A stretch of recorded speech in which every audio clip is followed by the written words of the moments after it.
आपका जो यूपीएससी के द्वारा एग्ज़ाम करवाया जाता है सिविल सर्विसेज एग्ज़ाम, है ना, जिसको हम आईएएस एग्ज़ाम के नाम से जानते हैं, और जितने भी स्टेट पब्लिक सर्विस कमीशन हैं उनके द्वारा बहुत सारे पब्लिक सर्विस कमीशंस के द्वारा पीसीएस एग्ज़ाम आयोजित होते हैं।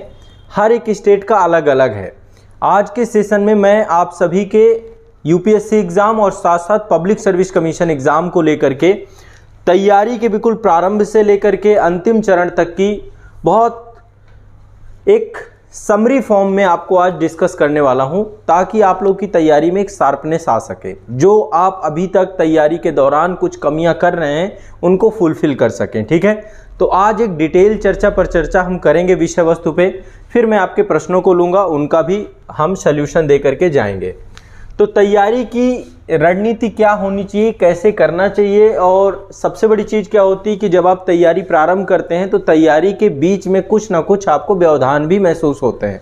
कई बार जो है आपको तैयारी करने में एक चरण ऐसा भी आता है कि आपको लगता है कि बहुत लंबा सिलेबस है, कैसे कंप्लीट होगा, मैं कर पाऊँगा कि नहीं कर पाऊँगा।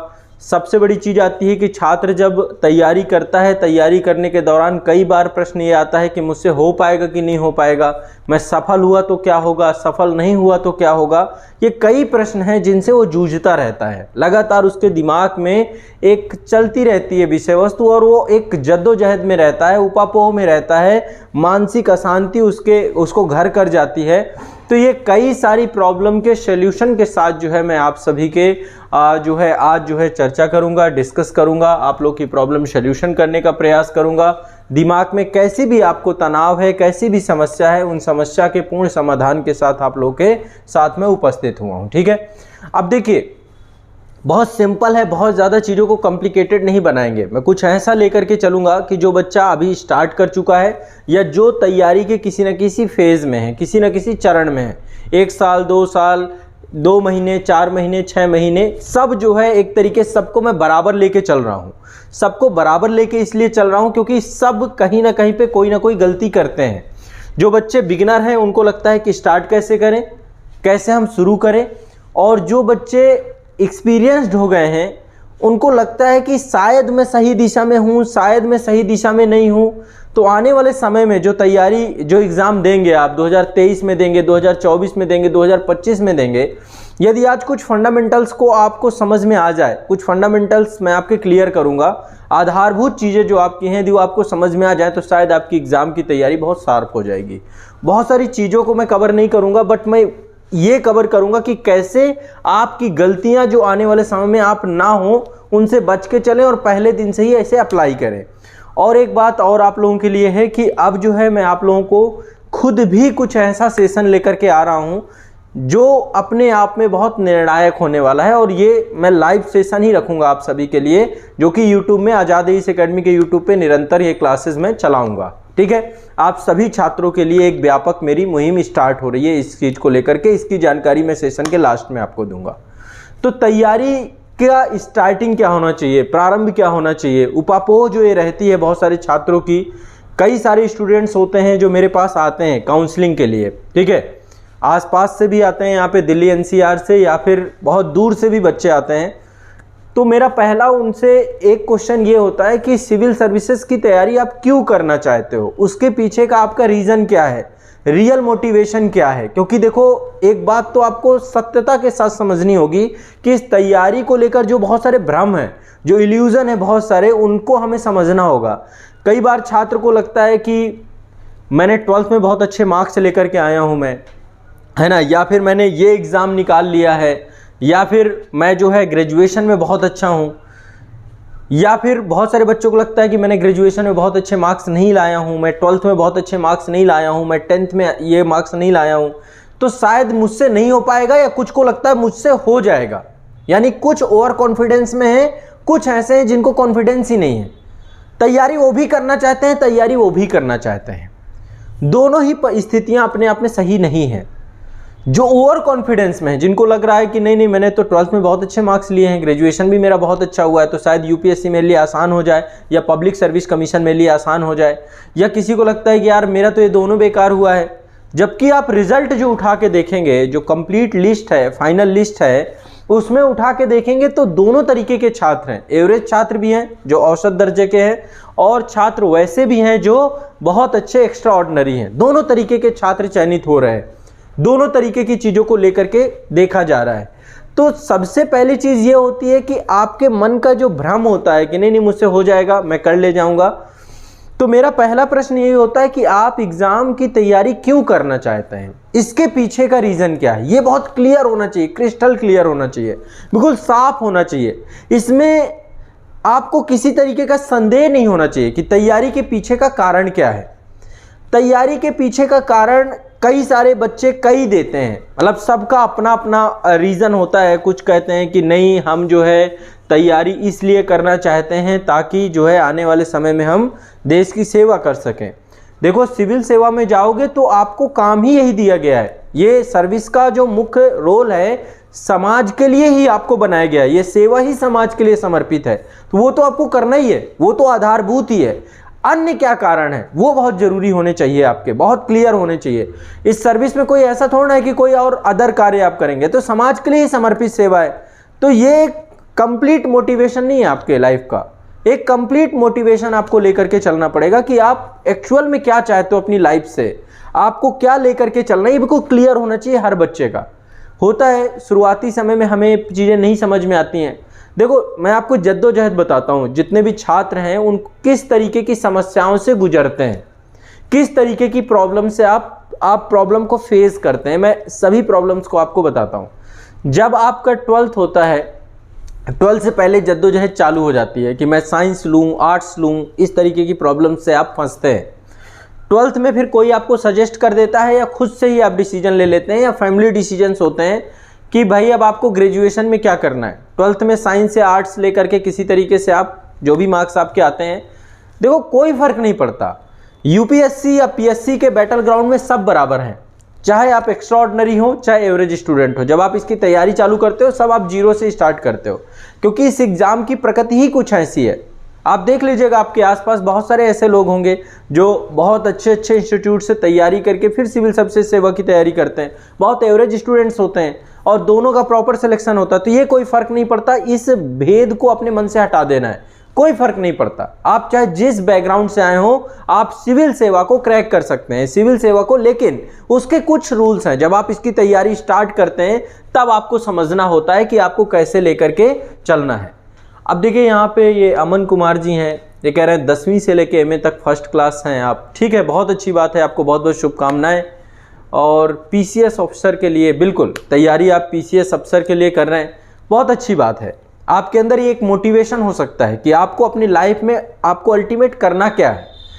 तो यहाँ पे अब 2-3 चीज़ें हमें समझनी है। जब हम इनको समझ जाएंगे और ये हमारी क्लियरिटी में हो जाएगा, ब्रेन में चीज़ें आ जाएंगी, तो फिर हमारे लिए बहुत आसान हो जाएगा, रास्ता बहुत ईजी हो जाएगा। ठीक है, सबसे पहली चीज़, सिविल सर्विसेज की तैयारी के पीछे का मुख्य कारण क्या है। आपके मुख्य कारण क्या होता है मैं आपको बताता हूँ। यदि अभी आप जब तैयारी चालू करते हैं ना, तैयारी के 1-2 साल आपको लग जाते हैं, तब आपको मुख्य कारण ज़्यादा अच्छे समझ में आता है। यहाँ पे मुझे ये बताएं कि सीनियर कितने लोग हैं जो ऑलरेडी काफ़ी लंबे टाइम से एग्ज़ाम दे रहे हैं। कुछ सीनियर्स हों तो एक बार मुझे बताएं, जो मतलब कि 1 साल हो गया है, 2 साल हो गया है, 3 साल हो गया है, 1 अटेम्प्ट हो गया है, 2 अटेम्प्ट हो गया है, 3 अटेम्प्ट हो गया है। कुछ सीनियर्स हों तो बताएं यहाँ पे, जो सीनियर हों। एक बार थोड़ा सा मैं चाहता हूं कि आप लोगों का यहाँ पे होना बहुत ज़रूरी है। हाँ, यहाँ पे हैं कई सारे लोग जो तैयारी कर रहे हैं लंबे समय से।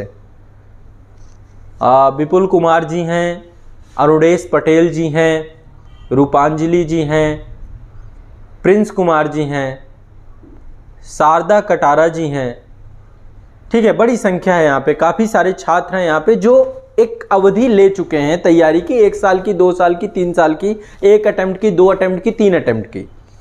अब यहाँ पे एक चीज़ समझिएगा, जब स्टार्ट करते हैं आप प्रिपरेशन को, जैसे आप ग्रेजुएट होते हैं, ग्रेजुएशन के दौरान तैयारी चालू हो जाती है, तब आपके अंदर एक्साइटमेंट, जोश ज़्यादा होता है और आपको लगता है कि सिर्फ सिविल सेवा। बहुत सारे तो ये कह देते हैं कि नहीं, मैं केवल आईएएस दूंगा, मैं पीसीएस तो कभी मुड़ के भी नहीं देखूंगा। तो केवल यूपीएससी के लिए डेडिकेटेड होते हैं आप, लेकिन जैसे ही 1 साल 2 साल हो जाता है तो आप स्विच कर जाते हैं। आपको लगता है कि अब चलो पब्लिक सर्विस कमीशन के भी फॉर्म भर देता हूँ। ये होता है, ये बात मतलब कि आप देखेंगे लगभग 95% से ज़्यादा स्टूडेंट्स ऐसे होते हैं यानी कि अभी भी उसे तय नहीं था शुरुआत में कि यूपीएससी करना है कि चलो पब्लिक सर्विस कमीशन में चले जाएं, फिर backup plan, plan B, plan C, plan D सारे क्लियर हो जाते हैं कि भाई चलो इधर चले जाते हैं। मैं यहां तक बताऊं कि जब आप 2-3 अटेम्प्ट दे लेते हैं, नहीं होता है, तो फिर आपको लगता है कि किसी एग्जाम में भी हो पर हो जाए।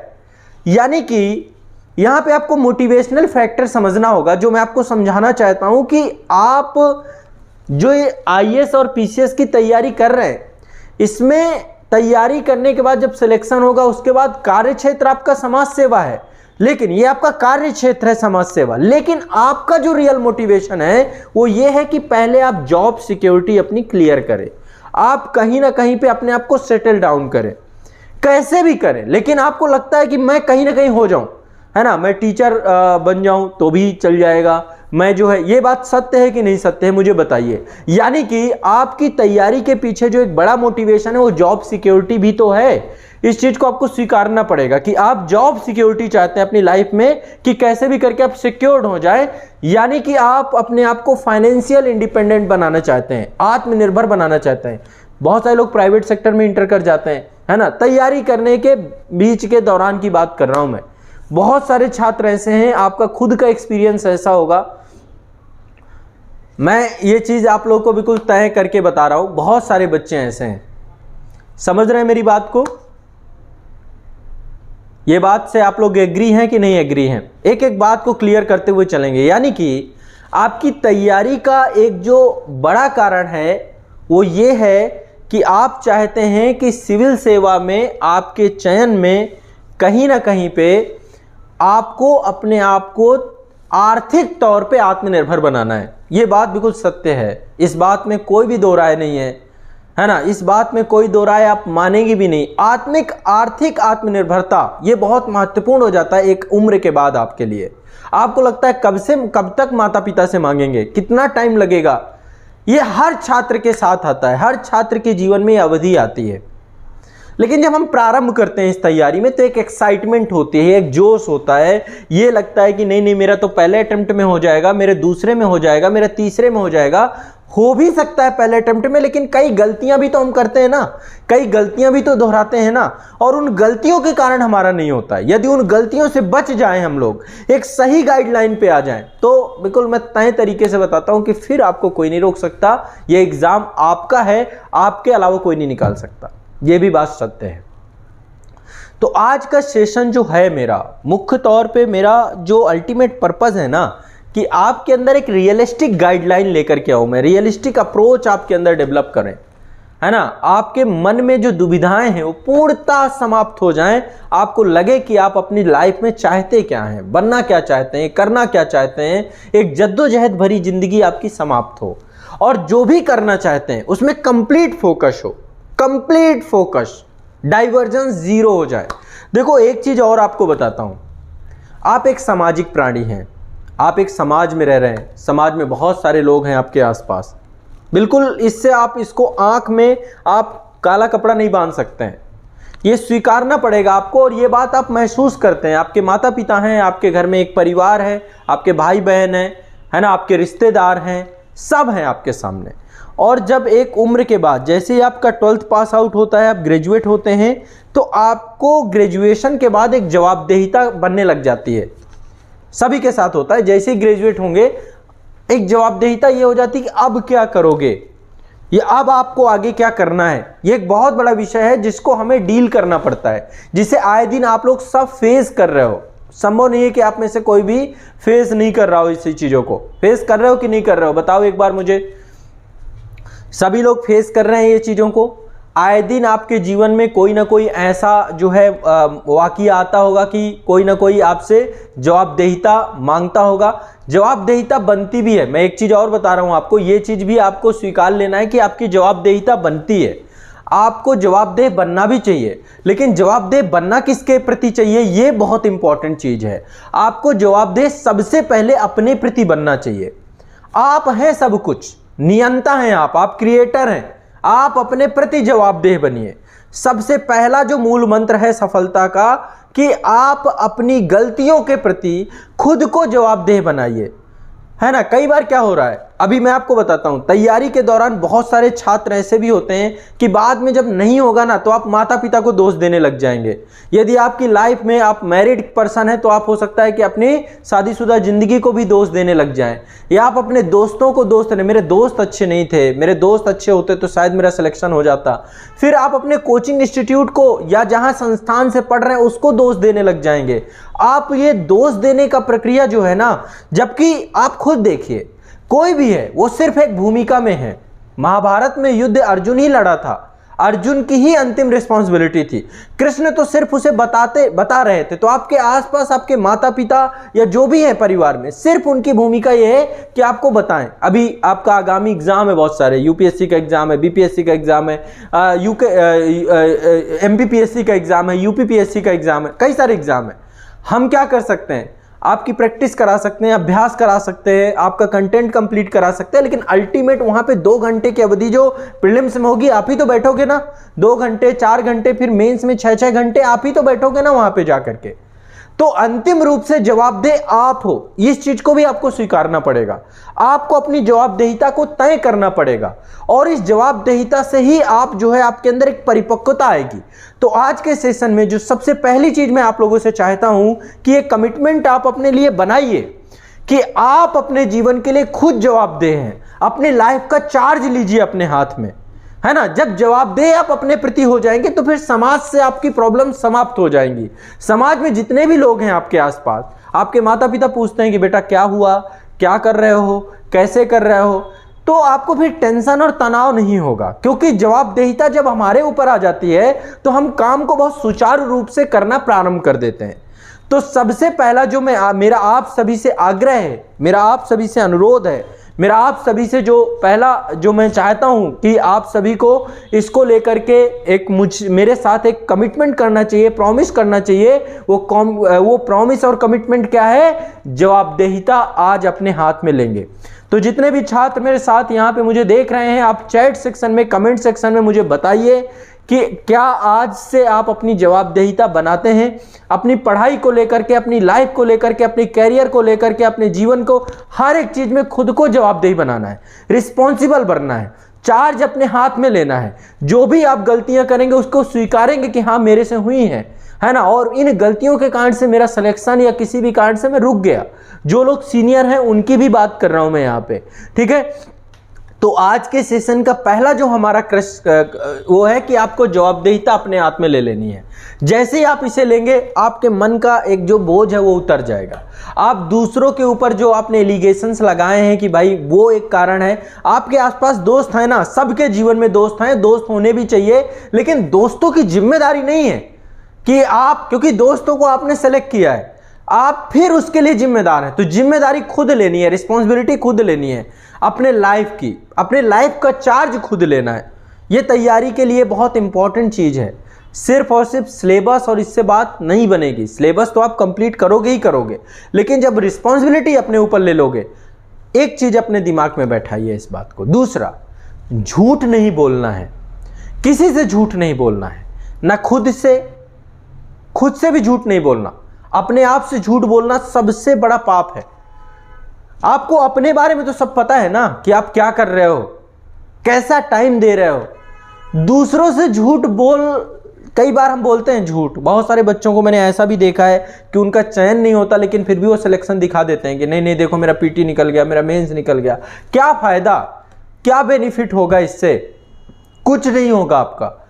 तो लाइफ में एक दिखावेबाजी बंद करिए, रियलिस्टिक अप्रोच पे आइए, रियल लाइफ पे आइए। ये बहुत बेसिक चीजें हैं। झूठापन खत्म करिए। झूठापन जितना रहेगा आपकी लाइफ में उतना ज्यादा एक बोझ बनता जाएगा। आपके मन में एक ऐसी परत जमती जाएगी जिस परत को फिर आप बहुत बाद निकालने पाएंगे। तो आपका एक रियल फेस होना चाहिए, एक ऐसा चेहरा जो वास्तविक हो, जिसमें कोई भी किसी तरीके का नकाब नहीं होना चाहिए। समझ रहे हैं मेरी बात को? तो बिना किसी नकाब का चेहरा बनाइए अपना। झूठ से दूर भी रिश्ता मत रखिए। आप 2 घंटे पढ़ते हैं ना, स्वीकारिए इस बात को, है ना। आप नहीं आज पढ़े ना, स्वीकारिए इस बात को। अपने आप से कहिए कि आज मैं पढ़ा नहीं।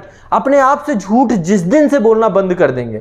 कई बार क्या होता है, पुरानी गलतियां कर रहे हैं, हम उनको स्वीकारते ही नहीं है, मानते ही नहीं है, तो मन को ये लगता है कि यार ठीक है कुछ नहीं है।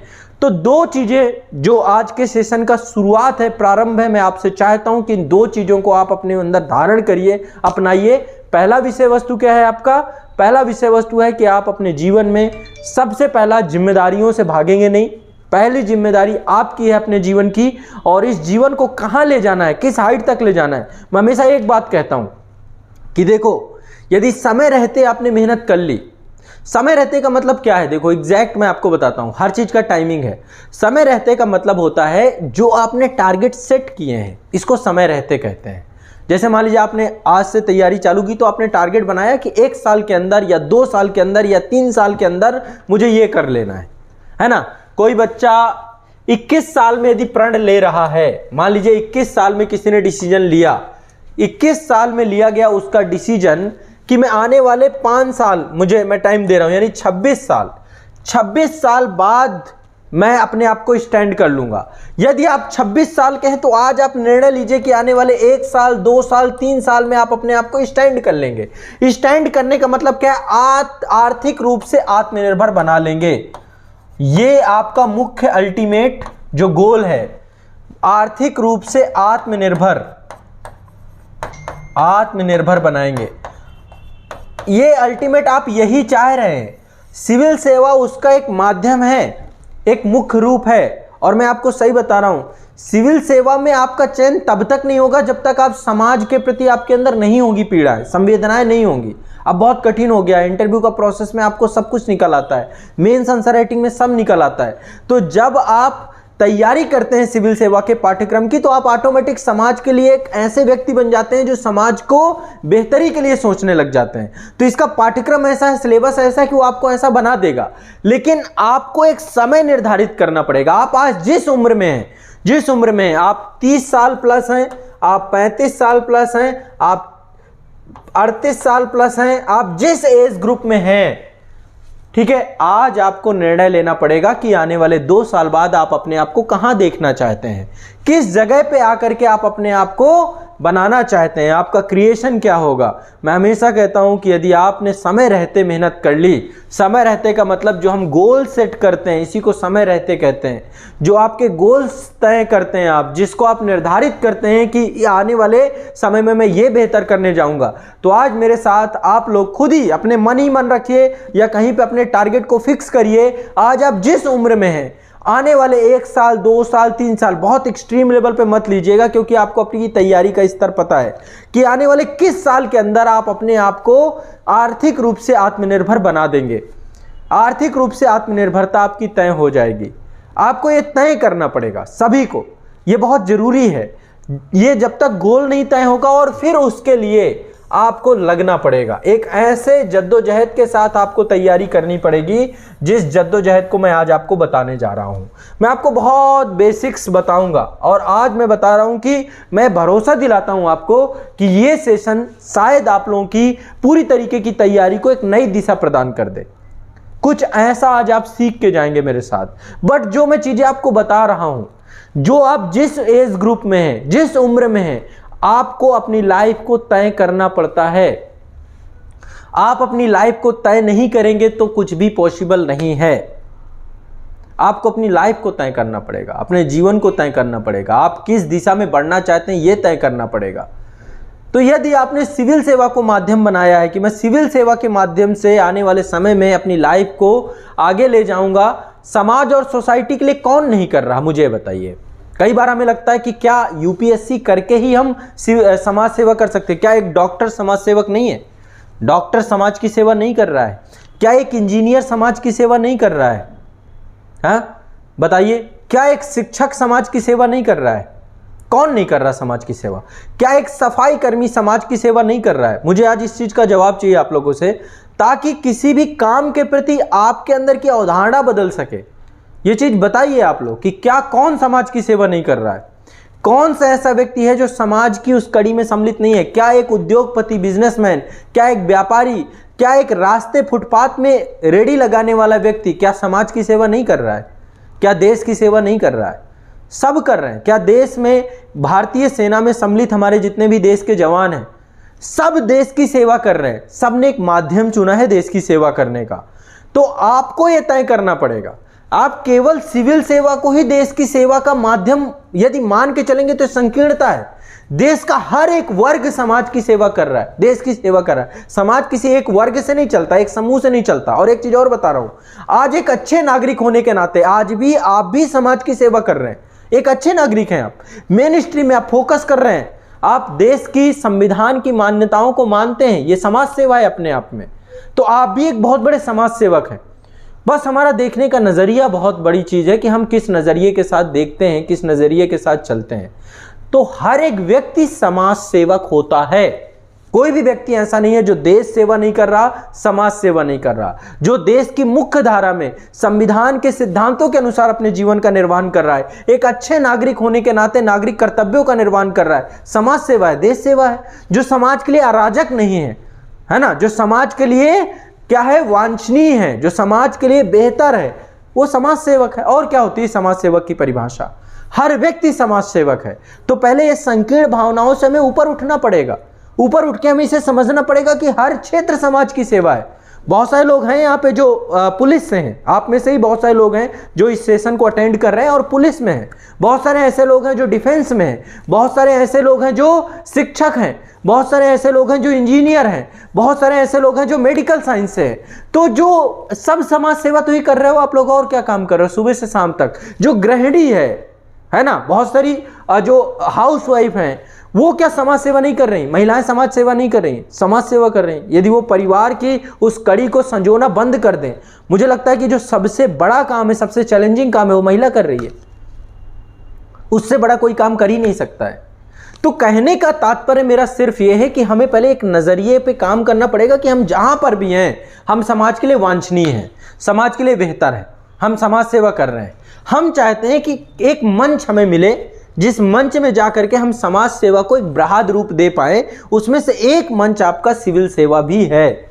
आईएएस पीसीएस के एग्जाम को इस नजरिए के साथ देखने की जरूरत है ताकि आप इस एग्जाम की सफलता तक पहुंच सकें। पहले आज अपना दृष्टिकोण भी आपको बदलना पड़ेगा समाज सेवा का। मान रहे हैं मेरी बात? सभी लोग मान रहे हैं कि नहीं मान रहे हैं?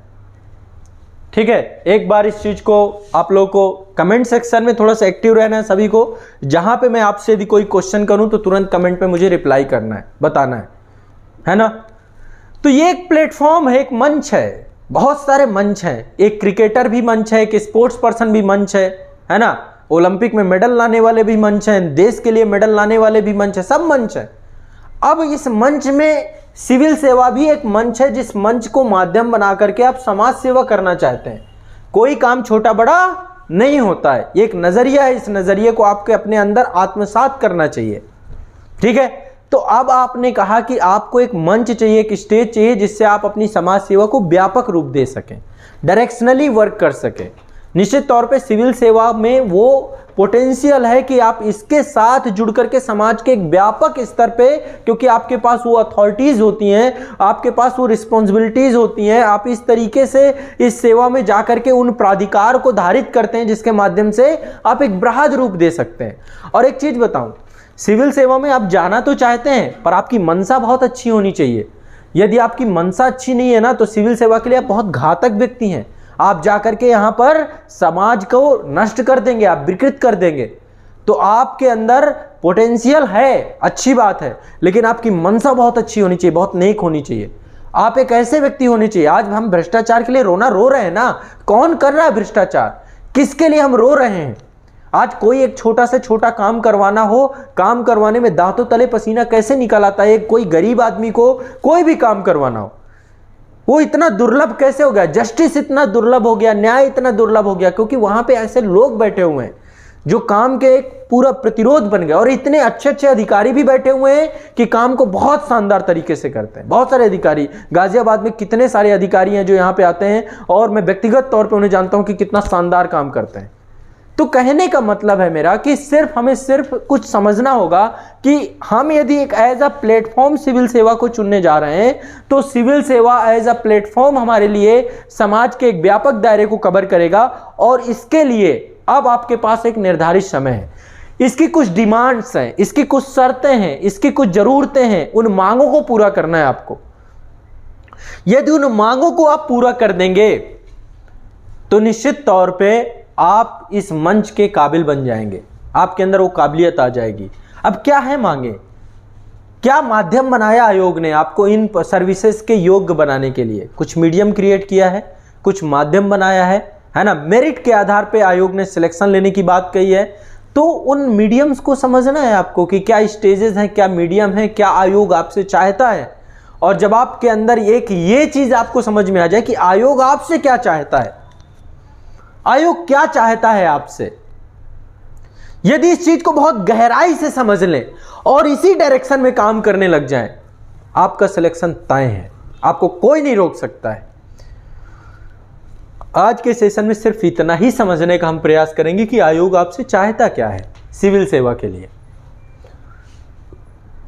जानते भी बहुत सारे लोग हैं, आप इनसे बहुत सारे लोग हैं जो जानते हैं कि सिविल सेवा के लिए आयोग आपसे क्या चाहता है, ये भी जानते हैं, लेकिन करते कितने लोग हैं, इसको फॉलो कितने लोग करते हैं जानते हुए भी। मैं एक बात बताता हूं आपको, यदि आप आयोग की तैयारी कर रहे हैं, आप IAS PCS जैसा एग्जाम चाहते हैं, लेकिन आप डिमांड पे काम नहीं कर रहे हैं ना, आप बहुत पीछे चले जाओगे, कुछ हासिल नहीं होगा। आजकल करते करते करते करते जैसे मैंने आपको बताया कि एक निर्धारित समय आप निर्धारित करते हैं। मेरे बहुत सारे दोस्त ऐसे भी थे, मेरे मित्रों की बात कर रहा हूं, जो 30 साल में अपनी एक जॉब छोड़ करके आए, सिविल सेवा की तैयारी की और चयनित हो गए। ऐसे डिसीजन लेने वाले मेरे बहुत सारे मित्र थे। बहुत सारे स्टूडेंट मैंने ऐसे देखे हैं जो 30 साल से ऊपर हो गए, UPSC की एज निकल गई, PCS के लिए उन्होंने कमिटमेंट किया, गवर्नमेंट जॉब छोड़ करके आए और PCS में चयनित हो गए। कई स्टूडेंट यहाँ पे ऑफलाइन भी आए, है ना, आप में से बहुत सारे लोग देख रहे होंगे। और एक समय था कि यहाँ पे एक बैच चलता था जिसमें सारे के सारे सिलेक्टेड बच्चे आते थे जो ऑलरेडी गवर्नमेंट जॉब में होते थे, वीकेंड क्लासेस लेते थे और ह्यूज लेवल डेडिकेशन मैंने देखा है उनका। बैंकिंग सेक्टर के, डिफेंस सेक्टर के, पुलिस सर्विसेज से, रेलवे से कई सारे बच्चे यहाँ पर आकर के पढ़ के गए हैं। मैं उस एक्सपीरियंस के बेस में आप लोगों को बोल रहा हूँ, उस एक्सपीरियंस के बेस पे कि यहाँ पर यदि आप डिमांड पे काम कर गए एग्जाम के, ये इमोशन से नहीं निकलेगा। ये ऐसे नहीं होगा कि कोई मुझे 4 किताबें बता दे, बस ये किताबें ही पढ़ लूँ मेरा हो जाए, ये भी कोई वो नहीं है। आपको एग्जाम की कंप्लीट और सही डिमांड आपको समझनी होगी। यदि आप वो नहीं कर रहे तो इस एग्जाम में सिर्फ और सिर्फ आप अपना समय खराब कर देंगे, कोई फायदा नहीं होगा। ठीक है, तो एग्जाम को लेकर के सही डिमांड क्या है, सही नीड क्या है, कैसे समझेंगे इसे, हम कैसे समझ सकते हैं? एग्जाम 3 चरणों में है, आपका है 3 चरणों में कि नहीं है? चलो मैं आज आप ही से क्वेश्चन पूछूंगा और आप लोग ही जवाब दोगे कि एग्जाम का क्या डिमांड है, क्या नीड है, क्या आयोग चाहता है। ये आज आप उत्तर दोगे, और यदि आज उत्तर दोगे आप, यदि ये बात आप स्वीकार रहे हो, तो आपको इसको फॉलो भी करना पड़ेगा। ये भी बता दे रहा हूं, बिना फॉलो किए नहीं हो पाएगा। इसमें कोई शॉर्टकट नहीं है। लिख लो कहीं पे बड़े बड़े अक्षरों से लिख लो कि IAS और PCS एग्जाम में चयनित होने के लिए कोई शॉर्टकट नहीं है। कोई भी एग्जाम में लिए, चाहे CA का एग्जाम हो, कैट का एग्जाम हो, कोई भी बड़े एग्जाम देख लो, लीगल सेक्शन के एग्जाम हो, कहां पे आपको जो है कोई शॉर्टकट मिल जाएगा? इसका कोई शॉर्टकट नहीं है। यदि कोई शॉर्टकट नहीं है तो अब तैयारी को लेकर के क्या आपका अप्रोच होना चाहिए, क्या एग्जाम की डिमांड होनी चाहिए, UPSC आपसे क्या चाहता है, इसको आपको समझना चाहिए सभी छात्रों को। और आज दिल में हाथ रख के रखिएगा कि आपने कितना किया।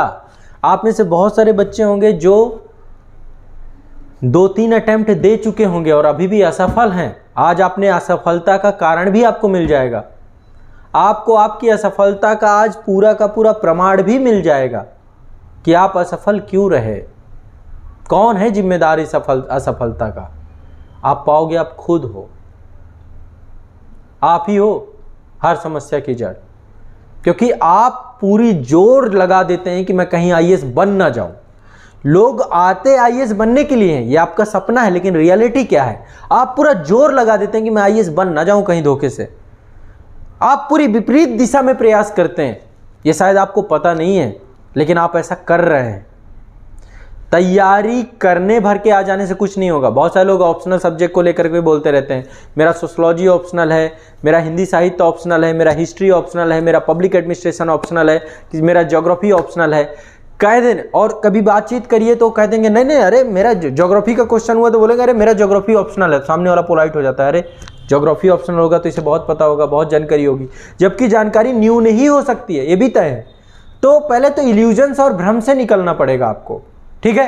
तो आज के सेशन में आपको ये चीज़ समझनी होगी कि आपकी जो गलतियां हैं उन गलतियों को स्वीकारना पड़ेगा, एक्सेप्ट करना पड़ेगा। इस एग्ज़ाम के 3 पिलर हैं, इन 3 पिलर पे एग्ज़ाम टिका हुआ है, चौथा आपका रिजल्ट ही निकल के आता है, ये सब जानते हो। इन 3 पिलर की डिमांड क्या क्या है आज चलो एक एक करके डिस्कस करते हैं, ठीक है। एक एक करके डिस्कस करते हैं कि एग्ज़ाम की डिमांड क्या है। चलो आपके साथ पहला है प्रीलिम्स। आपके क्वेश्चंस होंगे, आप लोग रिप्लाई करोगे हर एक एग्ज़ाम की डिमांड। प्रीलिम्स, दूसरा मेंस और तीसरा इंटरव्यू। क्या ये 3 चरण ही हैं? आप या तो यहां रुक रहे होंगे, या तो यहां रुक रहे होंगे, या तो यहां रुक रहे होंगे। इन 3 चरणों में से ही किसी एक चरण में रुक रहे होंगे कि नहीं रुक रहे होंगे? कहीं ना कहीं पे आप रुक रहे होंगे। चलिए अब मुझे बताइए कि प्रीलिम्स की डिमांड क्या है, आयोग आपसे क्या चाहता है प्रारंभिक परीक्षा में जिससे वो आपको चयनित कर दे, जिससे आप उस लिस्ट में आ जाएं। प्रारंभिक देखो इन तीनों में आपको, इन तीनों गेटों में सफल होंगे तब जाके आप रिजल्ट में कन्वर्ट करेंगे। इन तीनों गेटों की से निकल पाना ही सफलता है। अब कहां पे आप रुक जा रहे हो और क्यों रुक जा रहे हो, यह आपको समझना होगा। ये 3 पिलर हैं, इन 3 गेटों की डिमांड आप लोग बताइए। आप सभी लोग कमेंट सेक्शन आपके सामने हैं, बताइए कि तीनों पिलर में क्या क्या चीजें हैं। एक एक करके बताइए, मैं बिल्कुल भी आपको एक एक करके क्लियर करता जाऊंगा कि हाँ भाई ये चीज़ सही है। ये कौन है? विजयानंद तिवारी कह रहे हैं सर शार्प माइंडेड होना चाहिए। देखो शार्प माइंडेड की कोई परिभाषा नहीं है। किसको कहेंगे कि ये शार्प माइंडेड है, ये शार्प माइंडेड नहीं है, ये कोई परिभाषा नहीं है। ये तो डिसीजंस लेना प्री में, वर्क करते हुए तैयारी के लिए टाइम मैनेजमेंट, माइंड फोकस के लिए भी कुछ टिप्स बताएं, गाइडेंस दें। बेसिक नॉलेज होना चाहिए, आयोग चाहता है पीटी मेंस में। देखो सुनो, चलो आप लोग अपनी अपनी बातें हैं, कमेंट में अभी मैं चाहूँगा सब लोग इसमें ज़रूर बताएं, पर सुनो सबसे पहला जो डिमांड है आपकी, पहला डिमांड जो सबसे आधारभूत है, उस डिमांड को आपने लिया ही नहीं सीरियसली। क्या डिमांड है पहली? आज आप लोग, मुझे जितने लोग हैं कमेंट में बताएंगे और आज आप देखेंगे, झूठ कोई नहीं बोलेगा यहाँ पे। पहली डिमांड है आपके आयोग से, आपको एक पाठ्यक्रम बताया गया है, एक सिलेबस दिया गया है और आयोग चाहता है कि उस सिलेबस को आप कंप्लीट करो। आज मुझे दिल में हाथ रख के बताओ कि जितने लोग 1 अटेम्प्ट, 2 अटेम्प्ट, 4 अटेम्प्ट दे चुके हैं या जो देने जा रहे हैं, सिलेबस कितना तैयार है। प्रीलिम्स का एग्जाम सर पे है आपके, बीपीएससी आने वाला है, ये आने वाला है आपका, यूपी आने वाला है, फिर यूपीपीएससी आने वाला है, इसके बाद आपका यूपीएससी का आईएएस का एग्ज़ाम है, एमपी का एग्ज़ाम है, छत्तीसगढ़ का एग्ज़ाम है, मेंस का एग्ज़ाम आपका है छत्तीसगढ़ का, यूकेपीएससी का मेंस का एग्ज़ाम है। कितने लोग हैं जो पाठ्यक्रम को पूरा कंप्लीट कर चुके हैं, कंप्लीट, कुछ नहीं बचा है। जितने भी सेक्शन है सब बहुत अच्छे से कर चुके हैं पाठ्यक्रम। देखो तीनों में सबसे पहली चीज ये लिखूंगा मैं, सबसे पहला सिलेबस कंप्लीट होना चाहिए। सिलेबस ऐसा नहीं होना चाहिए कि आधा अधूरा होना चाहिए। सिलेबस कंप्लीट विद करंट, ये भी ध्यान रखिएगा, ये भी सिलेबस का हिस्सा है, सिलेबस में लिखा हुआ है। पहली डिमांड प्री की, सिलेबस कंप्लीट विद करंट। आप में से आज आप लोग स्वीकारोगे इस चीज को कि आपने काम किया है कि नहीं किया। सिलेबस, इसका भी सिलेबस है। शायद आप में से बहुत सारे लोगों ने इंटरव्यू का सिलेबस ही ना पढ़ा हो कि इंटरव्यू में भी कुछ आयोग चाहता है आपसे। बकायदा इंटरव्यू का पूरा एक आयोग ने आपको सिलेबस दे रखा है। कितने लोग हैं आप में से जिन्होंने सिलेबस कंप्लीट किया है विद करंट, डेली रेगुलर कर रहे हैं और आपका सिलेबस बिल्कुल ओके, जबरदस्त है? कितने लोग हैं? एक बार दिल में हाथ रख के बताइए, कोई डरिए मत। आज देखो ये आपका मंच है ना, इस मंच में पहला मैंने आपको 2 वचन दिलाए हैं, पहला जिम्मेदारी लेना, दूसरा झूठ नहीं बोलना। आज कम से कम मैं आप लोगों से चाहता हूं कि आज आप अपने आप से झूठ नहीं बोलेंगे, और झूठ नहीं बोलने का प्रारंभ आज आप यहां से करेंगे कि आप में से कितने लोग हैं जो 1 साल 2 साल 3 साल की तैयारी कर चुके हैं। आप अपना एक्सपीरियंस लिखिए यहाँ पे 2 साल का, और लिखिए आगे 3 साल लिखिए, 4 साल लिखिए कि सिलेबस कंप्लीट है कि अनकंप्लीट है। अब सिलेबस पता है कि नहीं पता है? पब्लिक सर्विस कमीशन के सिलेबस आपको पता होने चाहिए, क्योंकि आप इसकी तैयारी कर रहे हैं। डिमांड आपको यहीं से तो पता चलती है ना। देखिएगा आप यहाँ पे जो भी हैं, जो बिगनर्स हैं वो भी लिखें, सब लोग लिखें कि सिलेबस क्या है। और देखिए आप लोग आज कमेंट सेक्शन को देख करके आप देखिए कि ये संख्या कितनी बड़ी है। ये आप ऐसे नहीं, अपने आसपास के माहौल को पता करिए कि सिलेबस नहीं कंप्लीट हुआ है। एक बार समय भी लिख लीजिए कि 1 साल हो गया, 2 साल हो गया, 3 साल हो गया, 4 साल हो गया, 5 साल हो गया, पर सिलेबस कंप्लीट नहीं हुआ है। ठीक है, ये चीज देखिए, आप देख लीजिए, आपके सामने हैं ये छात्र, ये सारे आप ही लोग हैं, आप भी इसमें से एक हैं। हर बच्चे की कहानी बता रहा हूं मैं कि सिलेबस अनकंप्लीट है, कॉन्फिडेंस नहीं आ रहा, लग नहीं रहा कि हो जाएगा। क्यों हो रहा है ये, क्या कारण है इसका? 18 साल हो गए हैं सर, क्या करें? 18 साल? अच्छा, अभी 18 साल के हुए हैं। अरे अभी तो टेंशन मत लीजिए, फिर जो नई उम्र के बच्चे हैं। 2 साल में सिलेबस इनकम्प्लीट है, 2 साल सर हो गए। एक बार आगे सिलेबस का जरूर लिखो, एक एक पैरामीटर पे बात करेंगे, तब आपको पता चल जाएगा कि सिलेबस क्या होता है। कॉन्फिडेंस नहीं है, 3 साल हो गया है, बस सिलेबस कंप्लीट नहीं है। अरुणेश पटेल जी हैं, पूरा नहीं होता है, रिवीजन नहीं हो रहा है, 3 ईयर हो गए अनकंप्लीटेड। अब देखो, सिलेबस कंप्लीट करना आयोग का एक बड़ा टास्क है, छोटा मोटा टास्क नहीं है। बात करने में बहुत आसान लग सकता है कि सिलेबस कंप्लीट होना चाहिए, ये बात करने में लगता है सिलेबस कंप्लीट होना चाहिए। आज चलो मैं 2 मिनट में एक बार मैं सिलेबस लिखता हूं आपको, ठीक है? दोनों का लिखूंगा, प्री का और मेंस का और इंटरव्यू का, दोनों का लिखूंगा, तीनों का लिखूंगा। प्रीलिम्स, मेंस, मेरा एक वीडियो पड़ा हुआ है इंटरव्यू की तैयारी कैसे करें, एक वीडियो पड़ा हुआ है, वो जरूर देखिएगा। उस वीडियो में मैंने बताया है कि यूपीएससी का क्या सिलेबस है, क्या पाठ्यक्रम है, आपसे क्या चाहता है यूपीएससी। अब देखिए प्रीलिम्स क्या है। प्रीलिम्स का सिलेबस लिख रहा हूं, रफली पीसीएस वगैरह में भी लगभग सिमिलर होता है, कई जगह पे थोड़ा बहुत अलग हो सकता है, वो आप लोग को एडजस्ट कर लेना है। मैं यहाँ पे आईएएस के सिलेबस को आइडियलिस्टिक मान के चल रहा हूं कि ये सिलेबस को हम यदि देखें, हिस्ट्री सब में होता है, हिस्ट्री सब में होता है। अब यदि हिस्ट्री सब में होता है तो हिस्ट्री क्या है, पहले तो हिस्ट्री समझना पड़ेगा ना कि हिस्ट्री क्या है, हिस्ट्री कितना है। हिस्ट्री को हम सिर्फ इतिहास के नजरिए से नहीं देख सकते, इतिहास कितना बड़ा है ये आपको बिल्कुल क्लियरिटी के साथ समझना पड़ेगा। इतिहास में आपका एक सेक्शन है एंशिएंट हिस्ट्री का, एक है आपका मेडिवल हिस्ट्री का, एक है आपका मॉडर्न हिस्ट्री का, एक है आपका इंडियन पोस्ट इंडिपेंडेंस का, एक है आपका इंडियन फ्रीडम स्ट्रगल का, है ना। ये मॉडर्न हिस्ट्री के साथ ही आपका भारतीय स्वतंत्रता संघर्ष, एक है आपका art and culture. Art and culture आपका इन तीनों को मिलाकर ancient, medieval, modern, Indian post, सब का जो है आर्ट एंड कल्चर। एक है आपका वर्ल्ड हिस्ट्री, ये है आपका हिस्ट्री। इतना है आपका हिस्ट्री का सेक्शन। कितने टॉपिक बन गए? 1 2 3 4 5 6 7 टॉपिक तो आपके ये सब है, और आईएएस में भी है, सभी पीसीएस में है। किसने किसने कंप्लीट किया है भाई? वर्ल्ड हिस्ट्री किसका कंप्लीट है, इंडियन पोस्ट किसका कंप्लीट है, आर्ट एंड कल्चर पूरा किसका कंप्लीट है। कुछ लोगों ने कम पढ़ा तो होगा, लेकिन आधा अधूरा पढ़ा होगा, वो भी कंप्लीट नहीं, पूरा चीजें लेकर के नहीं चले। आप समझिएगा, ध्यान रखिएगा, एक एक मैं आपकी परत दर परत खोल दूंगा, आपके दिमाग का जो ऑपरेशन करने जा रहा हूं, ताकि आपको इस एग्जाम की रियलिटी पता चले और इस एग्जाम में आप करने वाली गलतियों से बच जाएं। मैं ये चाहता हूं, मेरा सिर्फ ये है आप लोगों से अप्रोच, और जब तक आप इसे नहीं लेकर के चलेंगे कोई फायदा नहीं है, ठीक है। अभी बहुत सारे टॉपिक में लिख रहा हूं, बहुत सारे टॉपिक हैं यहाँ पे। देखिए ये धीरज यादव जी हैं, 7 साल हो गए सर, सिलेबस अनकंप्लीट है। 7 साल, 3 साल वाले हैं, 4 साल वाले हैं, 5 साल वाले हैं, 7 साल वाले हैं, 8 साल। 7 साल में तो आयोग अपना सिलेबस भी बदल देता है। 2013 में सिलेबस बदला था यूपीएससी का, है ना, 22 चल रहा है, कब सिलेबस में कुछ परिवर्तन आ जाए। यूपी पीसीएस ने 2018 में सिलेबस बदल दिया।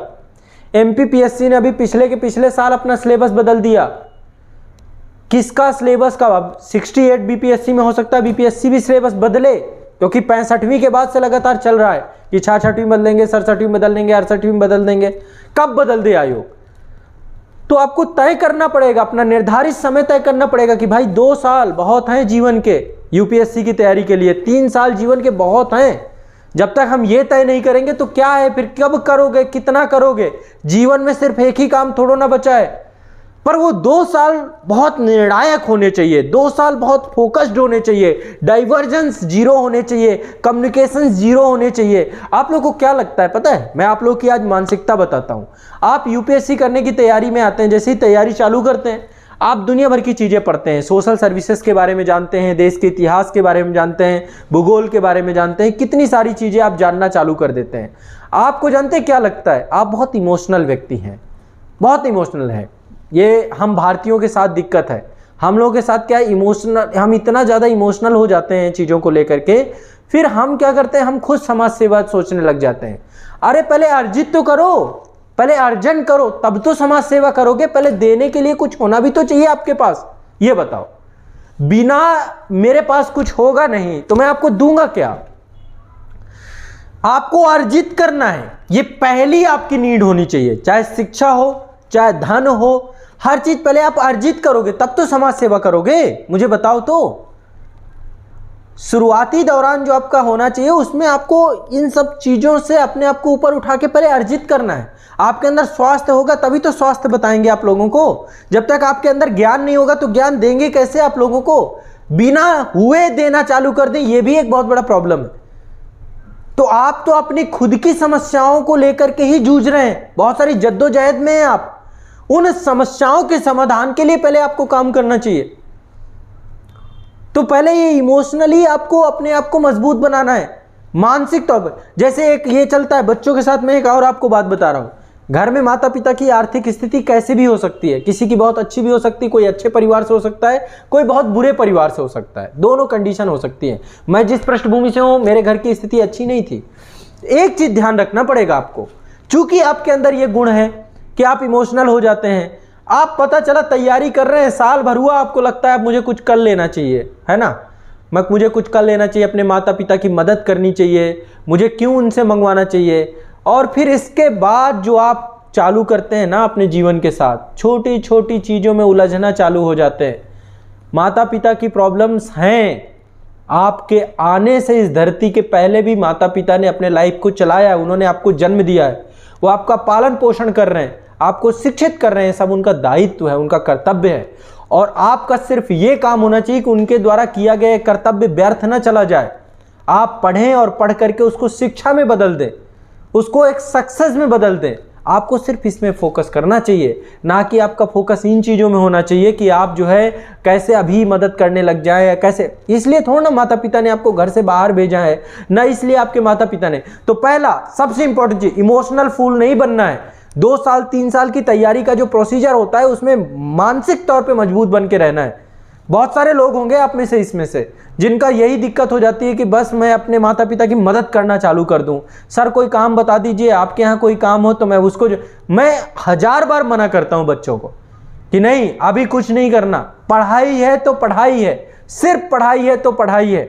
यदि आप कर रहे हैं तो ये ध्यान रखना है, ये बहुत जरूरी है। यदि माता पिता ने आपको भेजा है, आपने सपना बनाया है तो फिर पढ़िए, सिर्फ पढ़िए और एक तय समय निर्धारित करिए कि ये मेरा समय है, इस समय में मेरा होता है तो ठीक है, नहीं होता है तो मैं जीवन में आगे बढ़ जाऊंगा, फिर मैं कुछ और करूंगा, बट इस समय के अतिरिक्त नहीं, इसके अतिरिक्त समय नहीं दूंगा। आप उलझ के नहीं चलूंगा इसमें कि उलझता हुआ चला जाऊं, फिर कुछ ना कुछ चुनूंगा, फिर इसकी तैयारी करूंगा।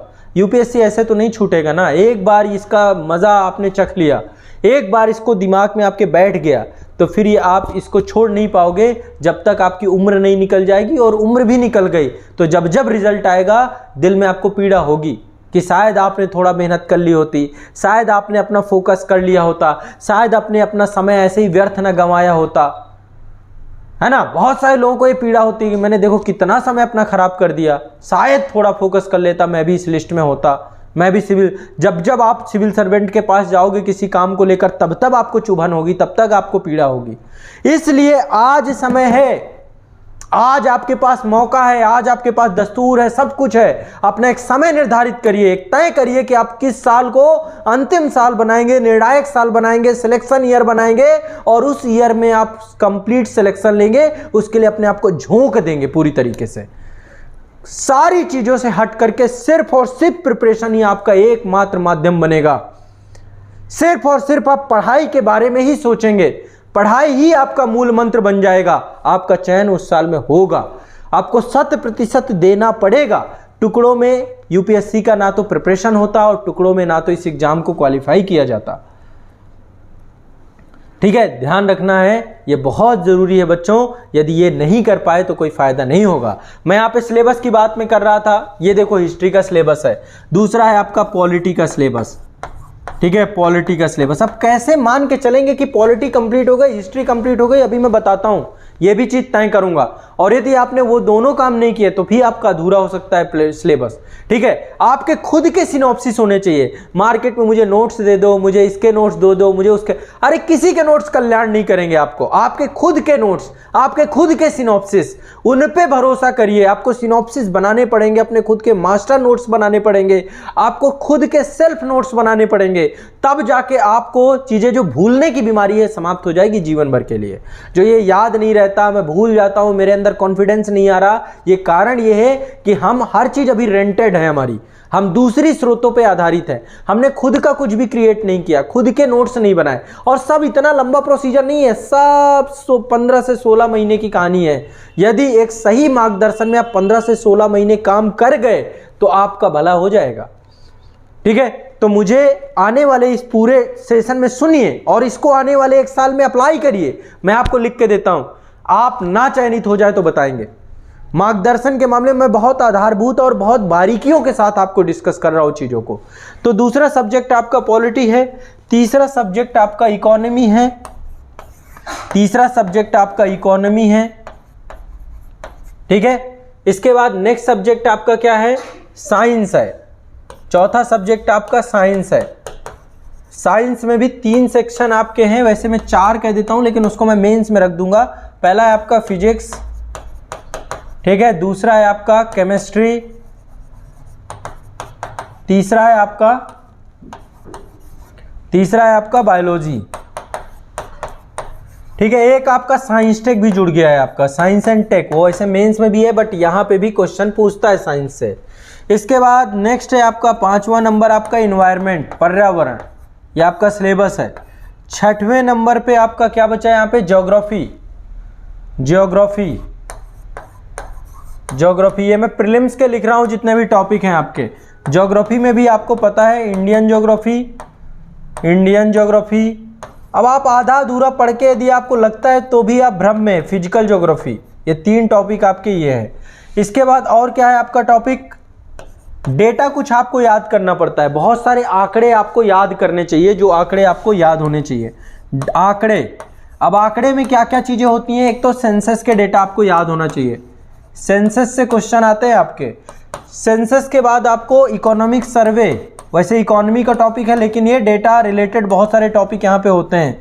बजट, आपको हर साल का बजट आता है, बजट भी आपका, और बहुत सारी जो है आपकी सूचकांक आते हैं, बहुत सारे इंडेक्स होते हैं, बहुत सारी रिपोर्ट्स आती हैं। तो बहुत सारी रिपोर्ट्स हैं आपकी, उनको भी आपको याद करना पड़ेगा। गवर्नमेंट्स की बहुत सारी रिपोर्ट आती हैं आंकड़ों में। इसके बाद अगला क्या है आपका, हाँ, एक बहुत इंपॉर्टेंट टॉपिक है प्रीलिम्स में, सी सेट। बहुत बड़ी दिक्कत है और इसको बहुत हल्के में लेते हो आप। 33% ही तो लाने हैं, 33% में जूझ रहे हैं बच्चे आज के टाइम पे। हिंदी माध्यम में जो हम मेंस लिखने का अवसर नहीं मिल रहा बच्चों को, ये सी सेट के कारण नहीं मिल रहा। क्यों? मैथ पढ़नी नहीं है जी, हटा दो। मैथ पढ़नी नहीं है, रीजनिंग पढ़नी, हटा दो, इसको पूरा खत्म कराओ। ये सी सेट बड़ा डिस्क्रिमिनेशन वाला मैटर है। मुझे मैथ नहीं पढ़नी, मुझे बस सी सेट हटवाना है। मुझे रीजनिंग नहीं पढ़नी, मुझे बस सी सेट हटवाना है। मुझे कंप्रीहेंशन में काम नहीं करना, बस सी सेट हटवाना है। तो ये दिमाग से हटाओ। आप यूपीएससी की तैयारी कर रहे हो, आप पब्लिक सर्विस कमीशन का एग्जाम दे रहे हो, आपका मैथ, रीजनिंग और ये सब कुछ कहां से आयोग तय करेगा? ठीक है, कंप्रीहेंशन क्यों नहीं? 33% लाने हैं तो 33% की तैयारी 33% में हो करके सफलता के लिए नहीं तय होती है। यदि इसमें 33% मार्क्स लाने हैं तो तैयारी 33% के लिए आपको 100% की करनी पड़ेगी, तब जाके आपको 33% मार्क्स आएंगे। आप लोग करते क्या हो, तैयारी मुझे सिर्फ और सिर्फ करना कितने की है, 33% की करनी। मार्क्स कितने आते हैं, 10%, 15%, 20%, 30%, 33 नहीं आ पाते हैं। मानोगे कि नहीं मानोगे?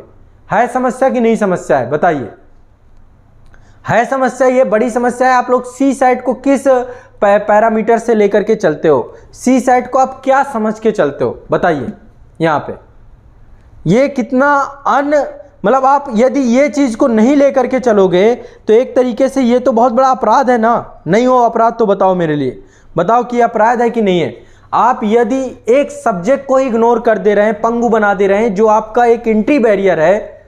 कितने लोग सी साइट की तैयारी किए हैं? जो ये सिलेबस कंप्लीट करने वाले बहुत सारे लोग थे, जब ये कह रहे थे कि हमारा सिलेबस कंप्लीट होना चाहिए, सिलेबस ये होना चाहिए, तो उन लोगों को किस रूप में लेकर के आप चलोगे, बताइए। अब आपका किसका किसका सिलेबस कंप्लीट है? पीटी का विद सी साइट, और इसमें करंट अफेयर्स भी है आपका। इसमें और क्या है आपका? करंट अफेयर्स भी है, करंट अफेयर्स भी है इसमें आपका। इसमें आपको करंट अफेयर्स को भी समझ के चलना है। आप मुझे बताओ कि इसमें से कौन है जो सिलेबस अभी तक पूरा कंप्लीट कर चुके हैं इसका। अभी मैं और दूसरा आऊँगा, उससे भी आपको समझ में आ जाएगा। और अभी आऊँगा, आप टेंशन मत लो, अभी और आपको मिलेंगे टॉपिक सिलेबस के। ये एक हिस्सा ये है आपका, और ये अपने आप में छोटा हिस्सा नहीं है, बड़ा हिस्सा है ये ध्यान रखिएगा। अब देखो इधर आ जाता हूँ मेंस में, थोड़ा सा मेंस के टॉपिक लिखना चालू करता हूँ, शायद आपको यहाँ पे समझ में आ जाए।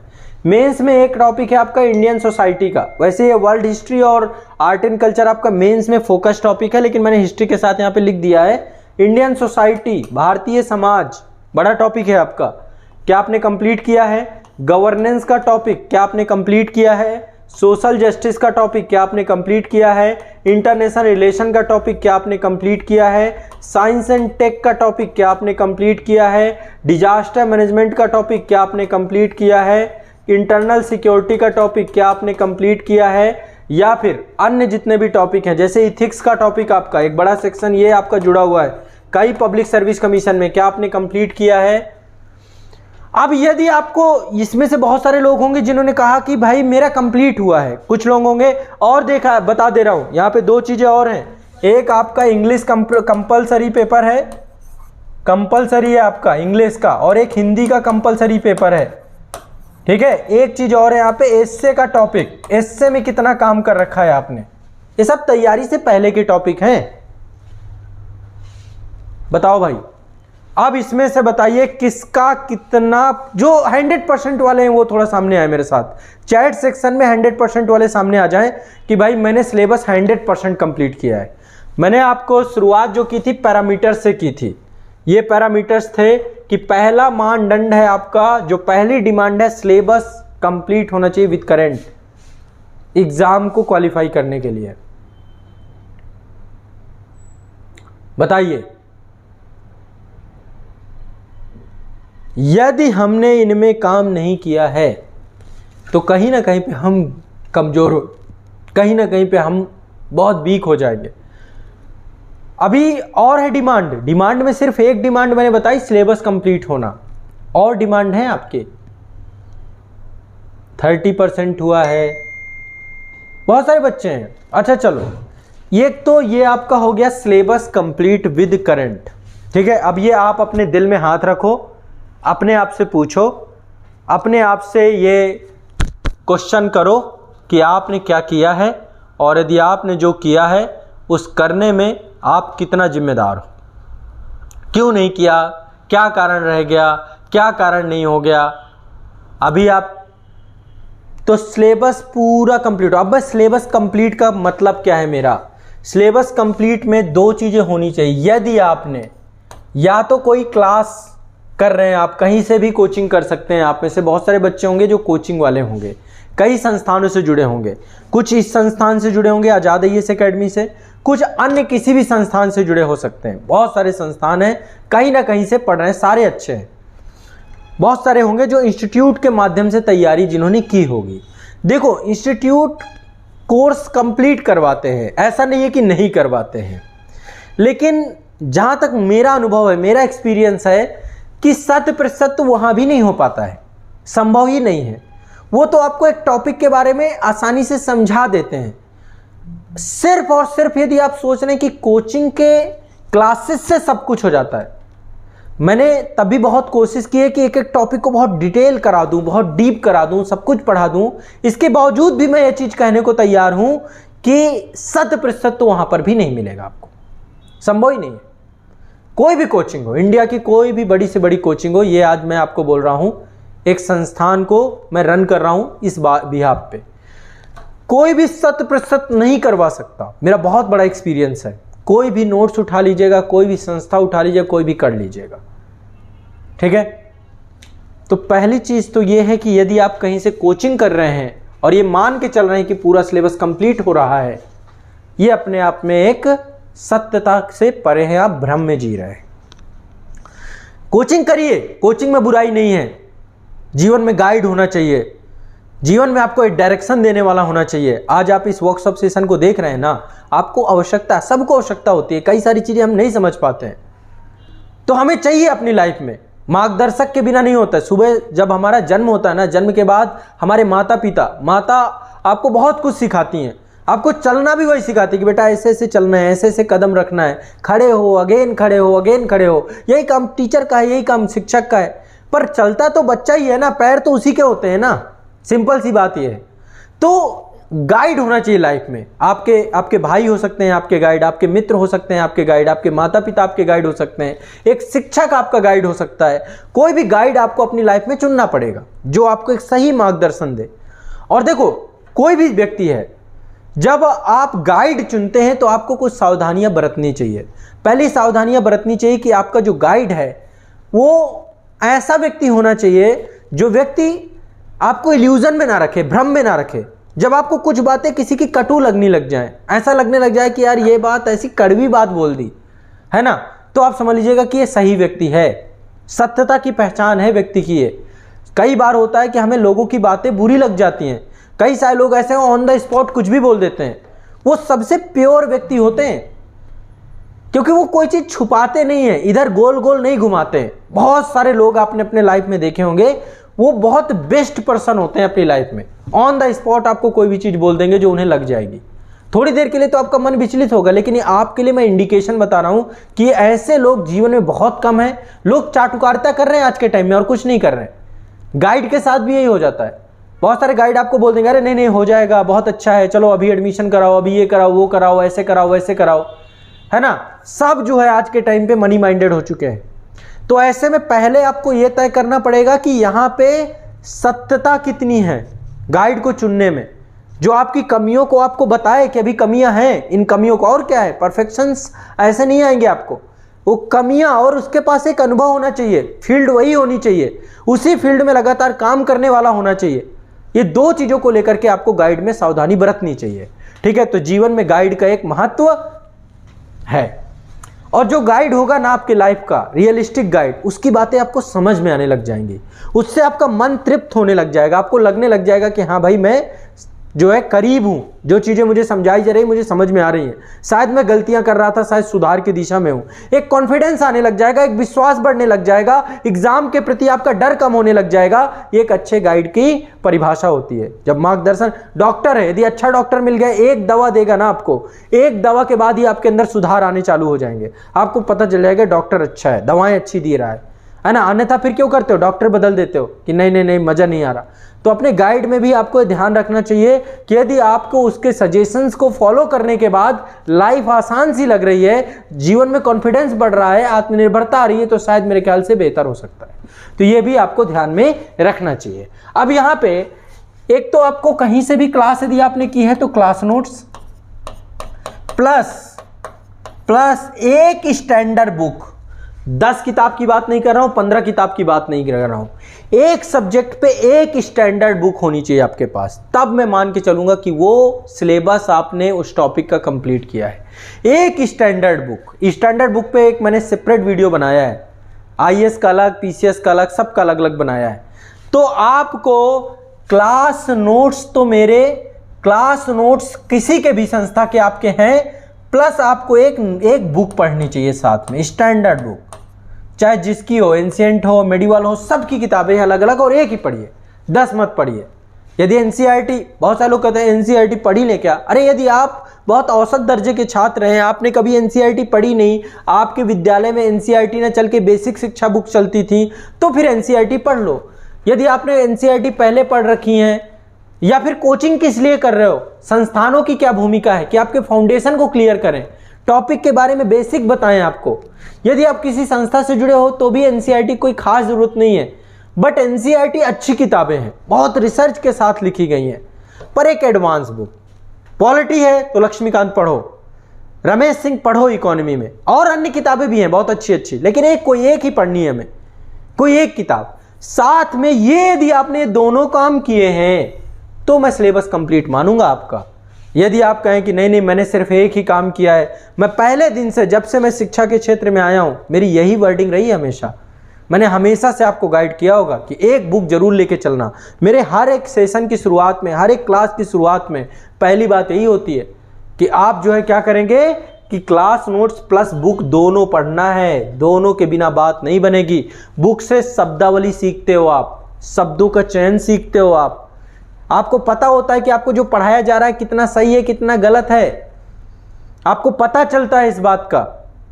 और ये सिर्फ और सिर्फ आपको बता सकती है बुक कि आपका टीचर कितना सही पढ़ा रहा है, कितना सही डायरेक्शन में पढ़ा रहा है, कुछ छोड़ के तो नहीं पढ़ा रहा है, चीजें डिटेल में पढ़ा रहा है कि नहीं पढ़ा रहा है, सब कुछ आपको बुक बता देती है।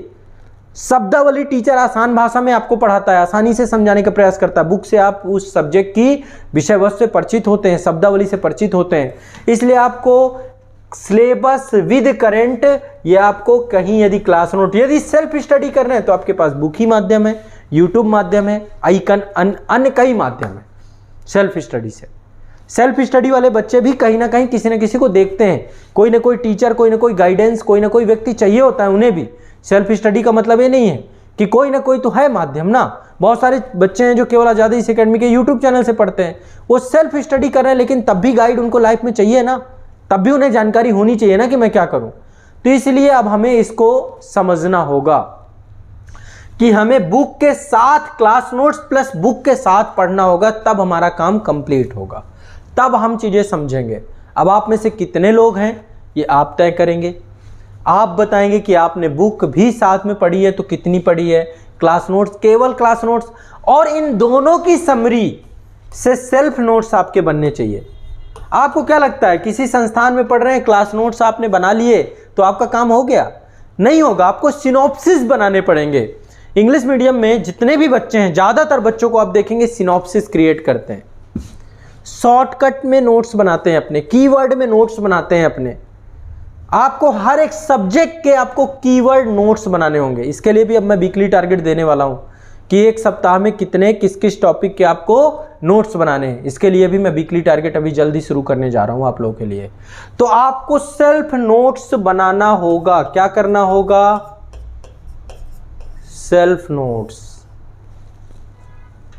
खुद के सेल्फ नोट्स, किसी के नहीं, किसी बाजार में किसी भी संस्था के नहीं, किसी भी बुक्स का भी को भी सेल्फ नोट्स में बदलना पड़ेगा। इसके लिए एक मेरा वीडियो है, बहुत अच्छा वीडियो है, नोट्स कैसे बनाएं। कभी सर्च करिए आप, नोट्स कैसे बनाएं, आजाद आईएएस एकेडमी ऐसे सर्च करेंगे, मेरा नाम लिख देंगे तो मेरा एक वीडियो आ जाएगा नोट्स कैसे बनाएगा। डिजिटल बोर्ड पे मैंने प्रॉपर्ली उसमें दिखाया भी है कुछ नोट्स की कैसे नोट्स बनाते हैं। कीवर्ड में, एक शब्द को कीवर्ड में कन्वर्ट कर दो, भूलना कभी जिंदगी नहीं भूलोगे। ये जो आप कहते हो ना मुझे भूल जाता है, मेरे को आत्मविश्वास नहीं है, मेरे को ये नहीं है, मेरे को वो नहीं है, मेरे को ऐसा है वैसा है, सब खत्म हो जाएगा, आपके जीवन की ये समस्या ही खत्म हो जाएगी। बहुत सारे बच्चे हैं जिन्होंने सेल्फ नोट्स बनाए और सेल्फ नोट्स बनाने के बाद ये उनका एक एक्सपीरियंस है कि सर 2 घंटे में रिवीजन कर सकते हैं इस पूरे टॉपिक का। ठीक है, बहुत सारे बच्चे हैं। तो ये मेरा आप लोगों से आग्रह है, सभी बच्चों से, कि आप सिलेबस को कंप्लीट करिए। क्लास नोट से यदि कहीं से पढ़ रहे हैं, एक बुक से, पर उसको बाद में कन्वर्ट कर दीजिए सिनॉप्सिस में। ऐसा नहीं है कि इसके लिए 10 साल लगेंगे, कि आपको बहुत टाइम लगेगा। सब उसी अवधि में, उसी समय पे साथ साथ क्लास नोट्स बना लीजिए। बुक, ये दोनों सोर्स नोट्स हैं। क्लास नोट्स और बुक दोनों सोर्स हैं किसी एक टॉपिक को पढ़ने का। ये आपके खुद के मास्टर नोट्स हैं। ये आपके सिलेक्शन नोट्स हैं, सेल्फ नोट्स ही आपको सिलेक्शन दिलाएंगे, तभी तो आप रिवीजन कर पाओगे ना। ठीक है, तो इस एग्जाम की जो पहली डिमांड थी वो सिलेबस विद करंट है, आपका पूरा सिलेबस कंप्लीट होना चाहिए विद करंट अफेयर्स, तब जाके इस एग्जाम के लिए आप योग्यता धारण करते हैं। दूसरा, मेंस के लिए जो चाहिए, देखिए प्रीलिम्स के लिए चाहिए क्लियरिटी। वहां पे क्या है, पीटी के एग्जाम पे क्वेश्चन है, ऑप्शन है, उन्हीं ऑप्शन में एक उत्तर सही होता है। अब आपने पढ़ा, पढ़ने के बाद आपकी क्लियरिटी कितनी अच्छी है। क्लियरिटी कई चीज़ों से मिलकर बनती है। एक तो अंडरस्टैंडिंग, आप कैसे समझे हैं चीज़ों को, कैसे इंटरलिंक किया है, एक का इफेक्ट कहाँ पड़ रहा है, उसके कारण क्या हो रहा है, एक घटना के कारण दूसरी घटना कैसे सृजित हो रही है। तो जब तक आप इंटरलिंक करके नहीं पढ़ेंगे, अंडरस्टैंडिंग लेवल पे नहीं पढ़ेंगे, आप पीटी के क्वेश्चंस में उलझ के रह जाएंगे। अब 4 के चारों ऑप्शन भी सही हो जाते हैं, कई बार 3 सही होते हैं, 2 सही होते हैं, है ना। अब ऐसा थोड़ा ना है कि वन लाइनर क्वेश्चंस आ रहे हैं, वन लाइनर का जमाना चला गया, मल्टीपल चॉइस क्वेश्चंस हैं अब। तो उनको सॉल्व करने के लिए ज़रूरी क्या है, थॉट्स में क्लियरिटी होनी चाहिए आपके ब्रेन में। जब तक थॉट्स में क्लियरिटी नहीं होगी, अंडरस्टैंडिंग नहीं क्लियर होगी, आपका एग्जाम में यहाँ पे दिक्कत हो जाएगी। इसके साथ लिए भी मैं आप लोगों के लिए कुछ करने वाला हूँ। आज कुछ सरप्राइजेस हैं आपके लिए जो मंडे से स्टार्ट होंगे। बहुत बड़ा सरप्राइज लेकर के आ रहा हूँ, जो बच्चे आने वाले समय एग्जाम देने जा रहे हैं, सच बता रहा हूँ, बहुत मज़ेदार। आपकी क्लास को पूरा अपग्रेड किया है मैंने। 2-3 दिन में सिर्फ यही काम कर रहा था कि कैसे मैं आप लोगों को और बेहतर कर दूं। देखो, एक शिक्षक का सबसे बड़ा कार्य क्या होता है पता है आपको? जब हम पढ़ाते हैं आपको, जब हम आपको चीज़ें करवा रहे हैं, आपकी क्लासेस करवा रहे हैं, मैं अपनी बता रहा हूं आपको, ऐसे ही सारे शिक्षक हैं आपके, जितने भी शिक्षक हैं, पढ़वाते पढ़ाते हमारा भी एक स्टेज है, एक चरण है ना, एक तरीका हम बनाते हैं पढ़ाने का, है ना। पढ़ाते पढ़ाते जब हम एक तरीका बनाते हैं, एक तरीके को चुनते हैं, तो तरीके को चुनते चुनते हमें एक चीज़ ये महसूस होती है कि कैसे हम और इसे बेहतर करें, और इसे बेहतर कर दें ताकि आपके लिए बहुत बेनिफिट हो जाए। और इसके लिए कई सारी चीज़ें मैंने ईजाद की हैं, बहुत सारी चीज़ें ईजाद की हैं, बहुत सारे माध्यम ईजाद किए हैं कि कैसे आप एग्ज़ाम के समय आपको डर ना लगे, कुछ ऐसा कर दिया जाए, कैसे आपको पूरा पाठ्यक्रम घंटों में पढ़ा दिया जाए, उसके लिए कुछ कर दिया जाए, और अच्छा कैसे किया जाए, इसको और बेहतर कैसे किया जाए, और इनोवेशन कैसे किया जाए। हर टीचर ऐसे काम करता है ना। एक समय बाद उसे लगता ही है, जैसे ही 10, 15, 50, 60, 70 एपिसोड होते हैं, उसको लगता है कुछ और अच्छा किया जाए अपने बच्चों के लिए, ताकि उनको चीज़ें आसान लगने लग जाए और उसे मज़ा आने लग जाए। अपनी टीचिंग स्किल को और इम्प्रूव करता है।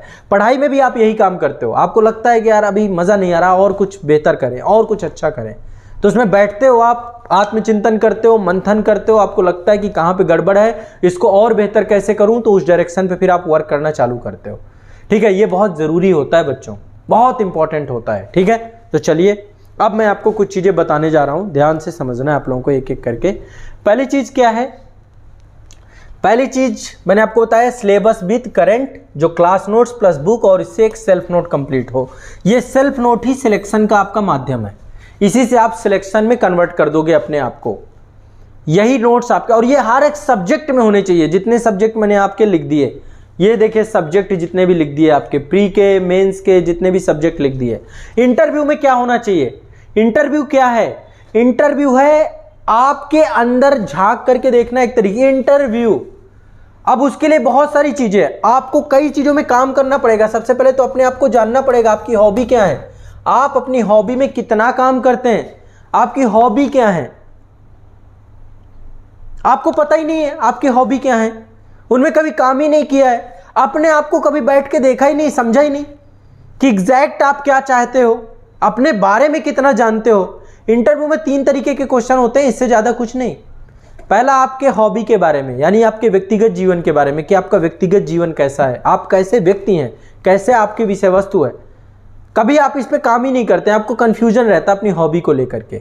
और जब कोई चीज़ हमारी हॉबी होती है ना, तो उसके बारे में हमें नॉलेज भी होता है, हमें ज्ञान भी होता है। इंटरव्यू के माध्यम से कई क्वेश्चंस हैं। आज देखिए हमारे अंदर बहुत कमियां हैं, कमियों के हम पुतले हैं बिल्कुल, है ना। कोई भी चीज़ नहीं भी आती तो भी बोलना है हमें, है ना, फिर भी उस पर डिबेट करनी है, फिर उस पर बहस करनी है। तो इंटरव्यू के माध्यम से ये पता चलता है कि यदि इसको कोई बात नहीं आती तो ये स्वीकारता है कि नहीं स्वीकारता, कि सही है कि गलत है। शुरुआत मैंने इसी चीज से की थी ना कि आज आपको यह बात तय करनी पड़ेगी कि आप अपनी गलतियों को स्वीकारेंगे, आप अपने अंदर की गलतियों को स्वीकारेंगे। बहुत जरूरी है ये। यदि नहीं आता तो नहीं आता, कोई हम ऐसा थोड़ा ना है कि हमें ब्रह्मांड का हर चीज आएगा, किसी को नहीं आता है। ज्ञान बहुत अद्भुत चीज है, सबको सब कुछ नहीं आता, गलतियां सबसे होती हैं। तो क्या आप अपनी गलतियों को स्वीकारने वाले व्यक्ति हैं? क्या यदि नहीं आता तो आप उसको स्वीकारते हैं? ये सब इंटरव्यू के डायमेंशंस में क्लियर होती हैं चीजें। तो आपको ऐसा व्यक्तित्व बनना पड़ेगा। नहीं आता, आपके अंदर विनम्रता कितनी है, पोलाइटनेस कितना है, आपके अंदर पेशेंस कितना है, कैसे आपके अंदर एक आलोचनात्मक ग्रहण शक्ति है। यदि कोई आपकी बुराई करने लग जाए 2 मिनट में फैल जाते हो आप, आपको लगने लगता है मेरी बुराई हो रही है, मेरी बुराई हो रही है, मेरी बुराई ये क्यों कर रहा है। यदि कोई भी आपको इरिटेट करना चाहे 2 मिनट में इरिटेट हो जाते हो। तो आपको इंटरव्यू के माध्यम से सब चीजें पता चल जाती हैं कि आपके अंदर इरिटेशन कितना है, ईगो कितना है आपके अंदर, कितना आपके अंदर पेशेंस है, ये सब चीजें बस। और उसी तरीके के क्वेश्चंस बनते चले जाते हैं, चाहे आपके सिलेबस से वो क्वेश्चंस बनते चले जाते हो या किसी अन्य विषय वस्तु से बनते चले जाते हो। तो कई मीडियम क्रिएट होते हैं, उनके माध्यम से चीजें होती हैं। ये समझ रहे हो मेरी बात को कि नहीं समझ पा रहे हो आप लोग, सभी लोग? ठीक है। तो मेरे कहने का मतलब यह है कि आपको हॉबी पता होना चाहिए। जो इतना सब कुछ आप पढ़ रहे हो, आप कह रहे हो कि मेरा ऑप्शनल ये है, तो ऑप्शनल के बारे में पता होना चाहिए फिर, है ना। आपने ग्रेजुएशन में ये किया तो आपको उसके बारे में पता होना चाहिए फिर। हवा हवाई नहीं होनी चाहिए कोई भी चीज़, है ना। आपने कहा कि मैंने जो है ये किया है, मेडिकल साइंस किया है, तो फिर मेडिकल साइंस के बारे में आपसे क्वेश्चन पूछे जाएंगे। यदि आपने इंजीनियरिंग किया है तो आपका बैकग्राउंड आपसे क्वेश्चन पूछे जाएंगे, कैसे आप उसका प्रशासन में प्रयोग करेंगे। आप किसी भी स्ट्रीम से, मल्टीपल स्ट्रीम से बच्चे आते हैं, तो एडमिनिस्ट्रेशन के लिए कैसे यूजफुल है ना। वो आप एडमिनिस्ट्रेशन के लिए कैसे उसका प्रयोग करेंगे। यदि आप टीचर हैं तो टीचर को कैसे एडमिनिस्ट्रेशन के लिए आपको यूज करना है।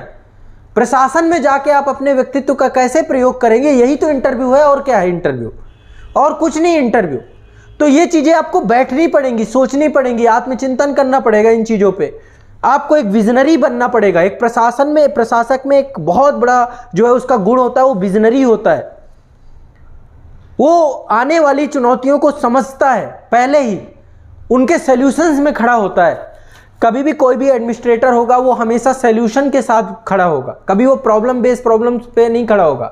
समस्या है उसका निदान कैसे होगा इस पे काम करेगा वो, ना कि वो समस्याओं को बनाएगा। तो ये सब अप्रोच हैं आपके अंदर जो इंटरव्यू में देखे जाते हैं। उनके माध्यम से ये देखा जाता है कि आप सिविल सर्विसेज के लिए फिट हैं या अनफिट हैं। यदि फिट हैं तो फिर आपको करना चाहिए। तो मैं आप लोगों के लिए भी बहुत अच्छा काम करना चाहता हूं। बहुत सारी चीजें मैंने प्लान की हैं, वो अभी मैं आपको रिवेल करूंगा जैसे ही सेशन का अंत होगा। ठीक है। तो ये आपको सिलेबस के लिए पहली डिमांड तो आपकी ये है। दूसरी डिमांड है आप कितना ज्यादा जो भी पढ़ा है आपने उसमें क्लियरिटी कितनी ज्यादा है। ये मैंने आपको बताया कि आप कितना क्लियर है। ठीक है। क्लियरिटी आपकी कितनी है ये आपको ध्यान रखना पड़ेगा। ठीक है। क्लियरिटी के अलावा क्लियरिटी में कई चीजें मैंने जोड़ के आपको दिखा दी कि अंडरस्टैंडिंग लेवल क्या है आपका, है ना। अंडरस्टैंड कैसे करते हैं चीजों को, कैसे आप इंटरलिंक करते हैं, है ना। इंटरलिंक करने की आपकी पावर क्या है, सब्जेक्ट को कैसे जोड़ देते हैं, कैसे आपने चीजों को समझा है, कैसे आप चीजों को लेकर के चल रहे हैं। तो ये कई डायमेंशंस में आप सेशंस को लेकर के चलते हैं और तब जाकर के आपका सेशन ही कंप्लीट बनता है। इसको लेकर के आप बनाते हैं। तो ये कुछ बेसिक्स हैं जिनको आपको समझना पड़ेगा और इन बेसिक के साथ ही आपको काम करना पड़ेगा। अब आगे बात करते हैं आगे आने वाले जो इंपॉर्टेंट चीजें हैं। एग्जाम की डिमांड है कि आपका गति बहुत अच्छी होनी चाहिए आपकी लिखने की। आपको लिखना आना चाहिए, आपको लिखना आना चाहिए।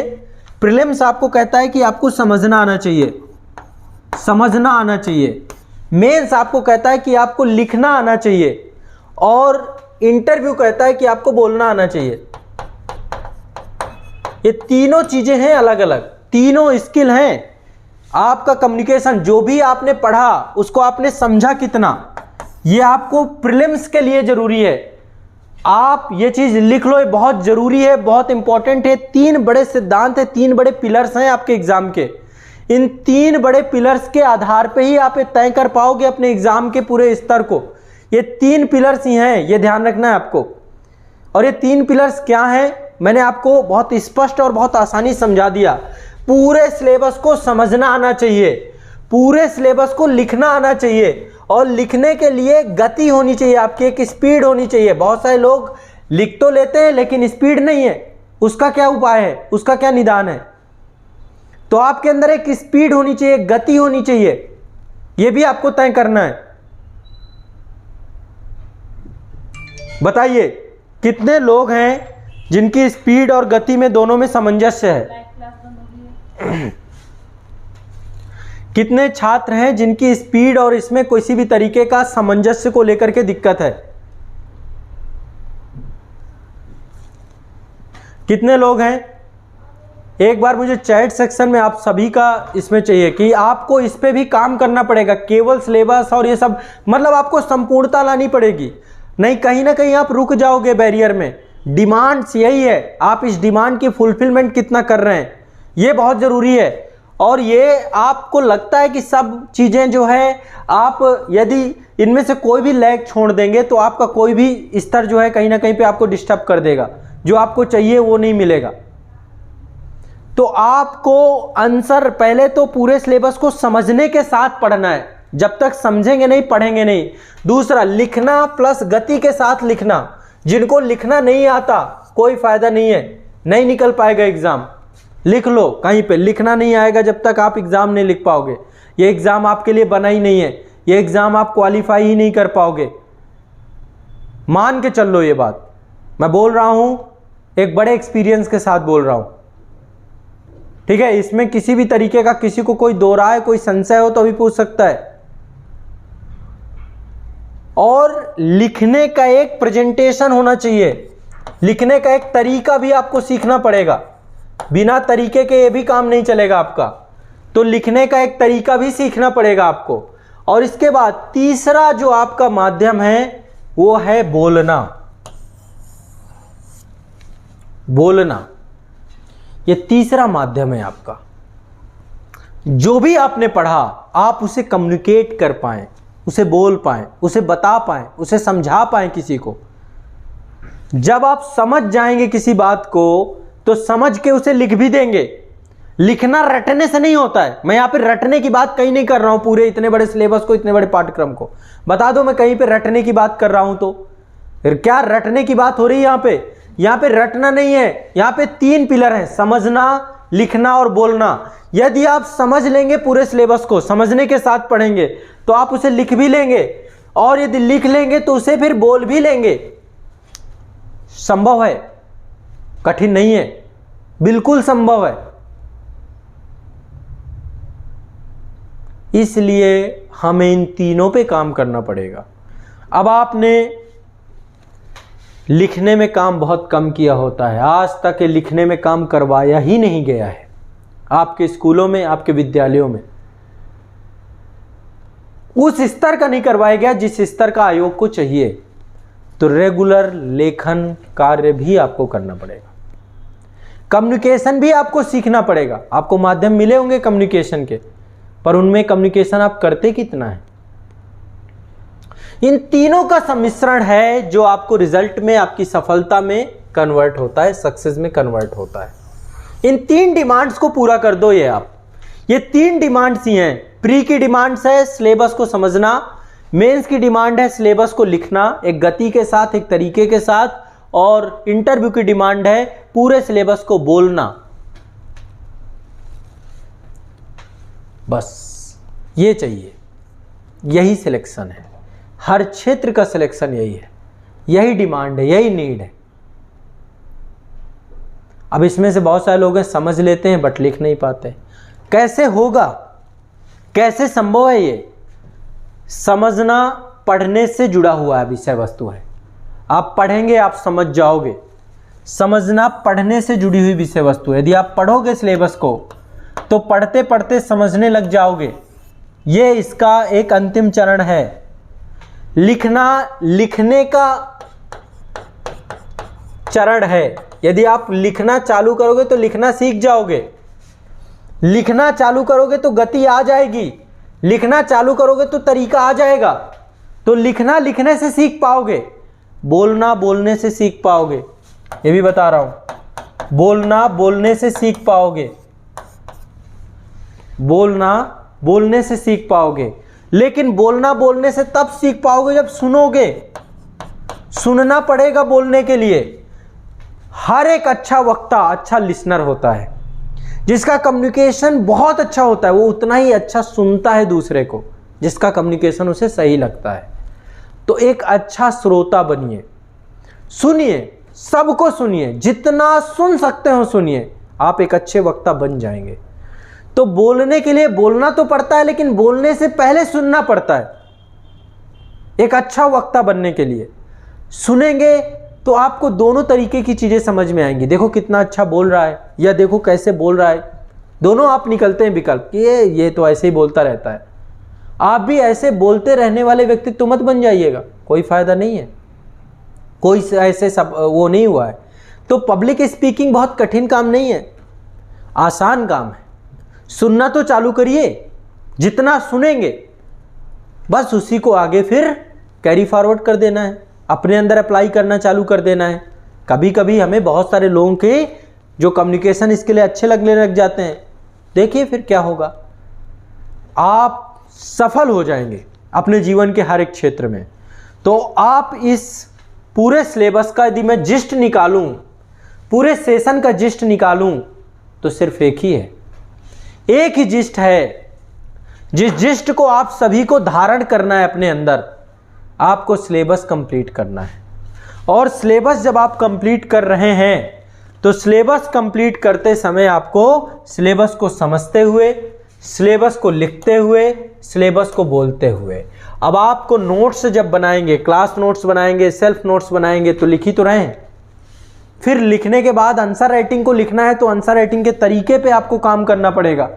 तो आंसर राइटिंग के तरीके पे काम करना चालू कर दीजिए, वो भी आपको काम कर जाएगा। तो ये तीन चीजें ही हैं आपको सफल करने के लिए, ये तीन चीजें ही हैं जो आपको सफल बना देंगी। तीसरे के अलावा चौथा कुछ नहीं है। बस यही एकमात्र मूल मंत्र है जिस मूल मंत्र को आपको धारण करना पड़ेगा। बताइए, कोई बहुत बड़ी बात नहीं है, मैं बस ये तीन चीजें चाहता हूं। पूरा सिलेबस आप कंप्लीट करिए क्लास नोट्स प्लस बुक के साथ।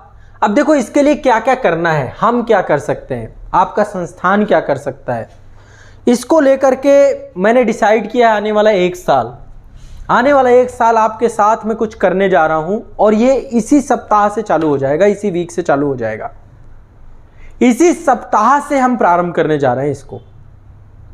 इसी सप्ताह से आपके लिए कुछ कार्य है जिसमें से आपके तीनों स्किल जुड़ जाएं। कैसे जुड़ेंगे? पहला तो सिलेबस कंप्लीट करना है आपको।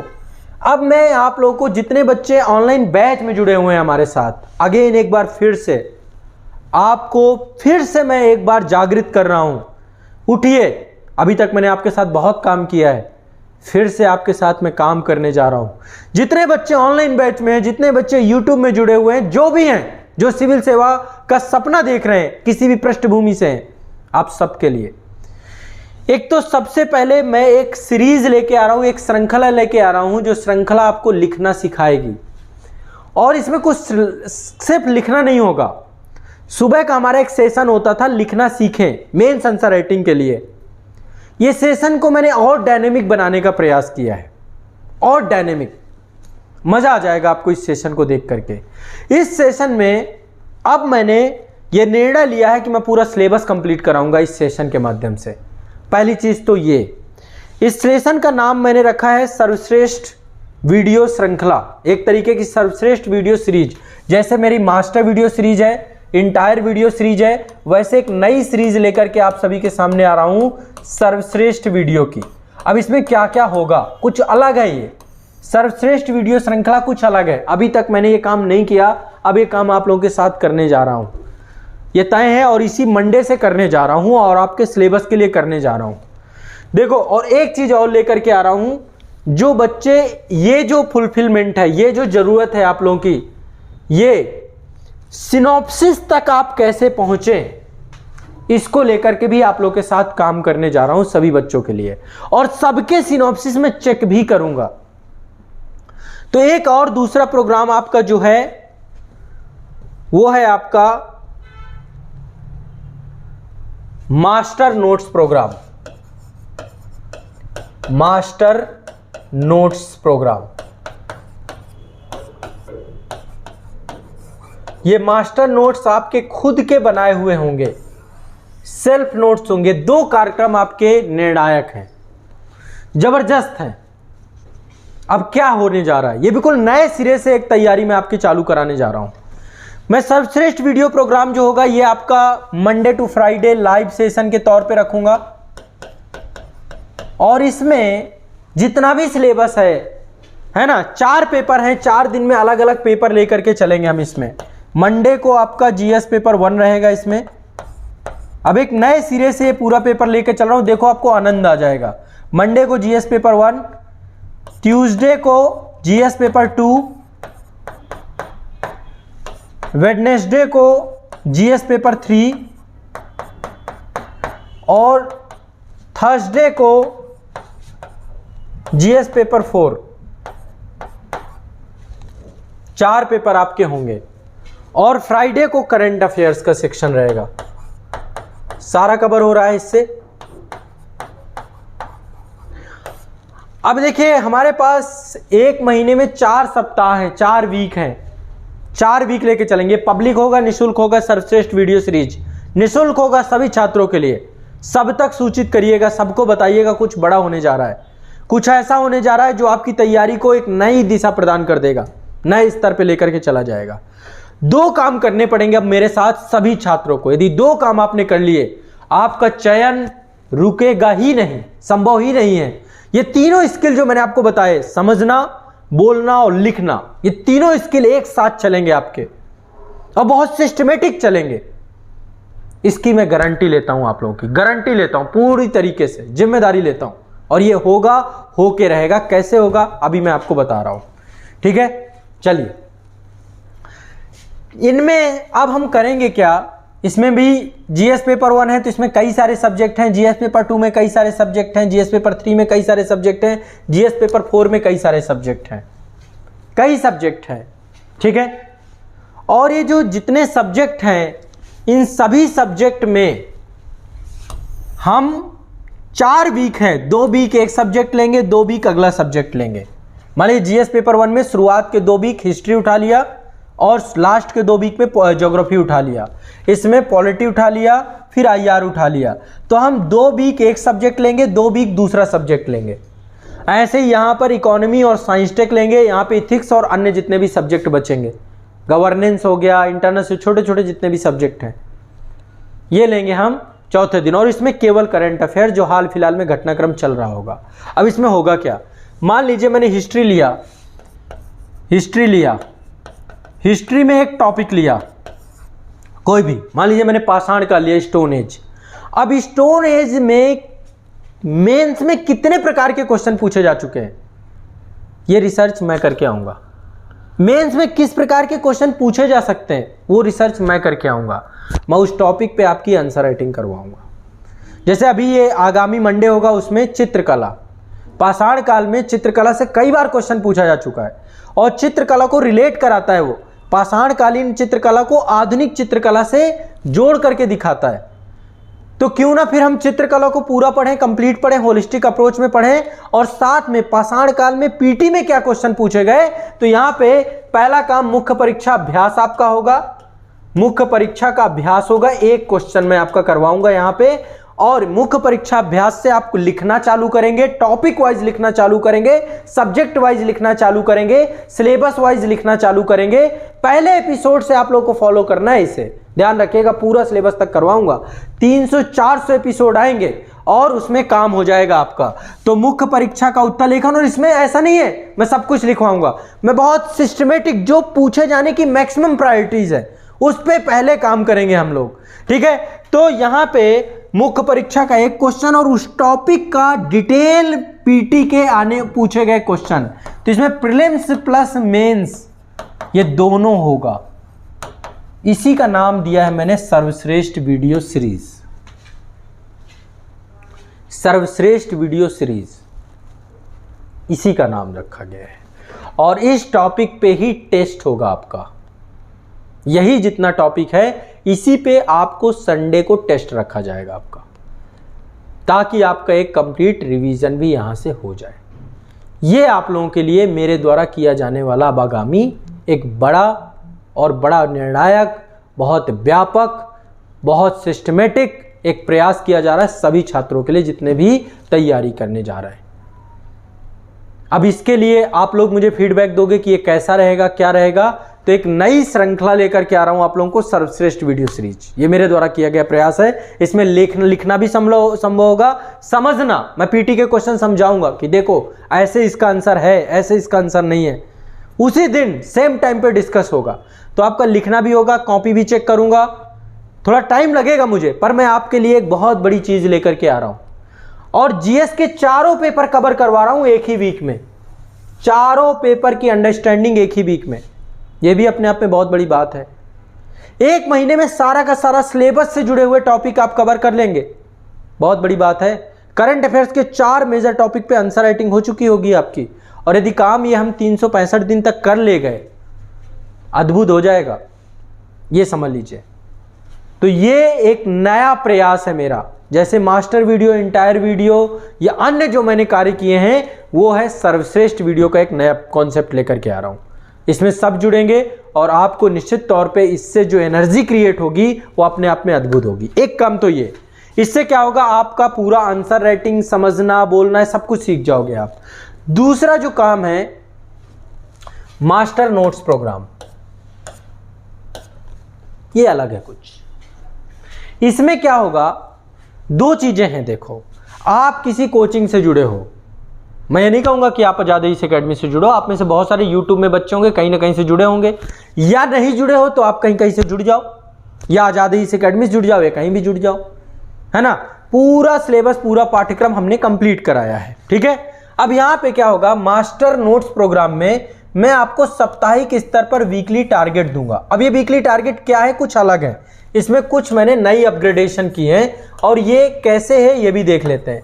वीकली टारगेट होगा आपके पास एक, जिसमें आपके जो क्लास नोट्स होंगे, जो संस्थान के द्वारा नोट्स होंगे, उसका मैं टॉपिक बताऊंगा, ठीक है। जैसे मान लीजिए हमने सब्जेक्ट ले लिया, एक सब्जेक्ट ले लिया मान लीजिए पॉलिटी, दूसरा सब्जेक्ट ले लिया हमने ज्योग्राफी, इंडियन ज्योग्राफी मान लीजिए ले लिया, 2 टॉपिक हमने ले लिया शुरुआत में।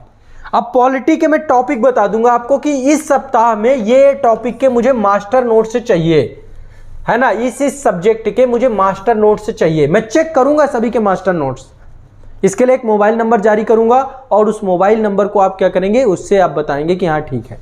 तो मास्टर नोट्स प्रोग्राम जो आपका है, इसमें क्या होगा आपका, इसमें मैं आपको टॉपिक दे दूंगा। मान लीजिए मैंने दे दिया पॉलिटी में, मैंने टॉपिक एक दे दिया आपका कि भारतीय संविधान का ऐतिहासिक विकास, पहला टॉपिक ये दे दिया, ऐतिहासिक विकास, ठीक है। दूसरा टॉपिक मैंने आपका दे दिया संविधान सभा का निर्माण, संविधान सभा का निर्माण, संविधान सभा का निर्माण ये 2 टॉपिक मैंने आपको मान लीजिए दे दिए। पहला है हिस्टोरिकल डेवलपमेंट, दूसरा ये। इसके बाद इंडियन ज्योग्राफी में 2 टॉपिक दे दिए। पहला दे दिया भारत का सामान्य परिचय, भारत का सामान्य परिचय, सामान्य परिचय, जो चीजें आपकी क्लास में पढ़ाई गई होंगी प्लस आपके बुक में होंगी। और एक टॉपिक आपका मैंने दे दिया इसमें अवस्थिति एवं विस्तार, कुछ भी है, जो भी टॉपिक है मान लीजिए मैंने दे दिया।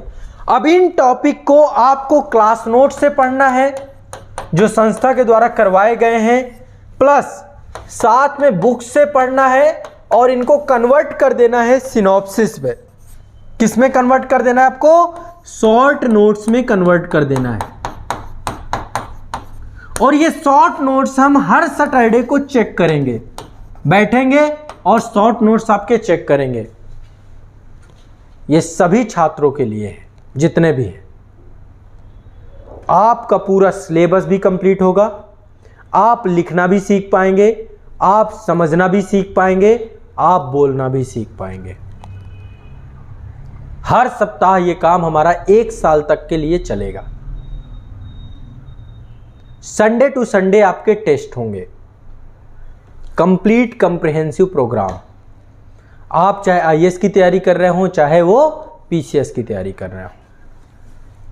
पीसीएस में भी यही सब्जेक्ट है, आईएएस में भी यही सब्जेक्ट है, बुक्स वही हैं, अप्रोच हमारा एक है।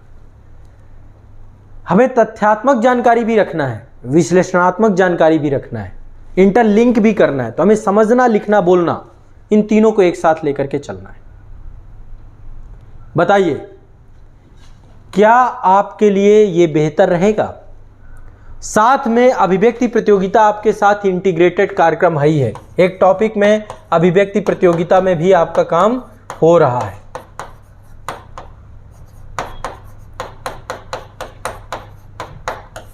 अभिव्यक्ति प्रतियोगिता भी आपके लिए एक बहुत बड़ा कार्यक्रम है। हर महीने आपका ये कर रहा हूं।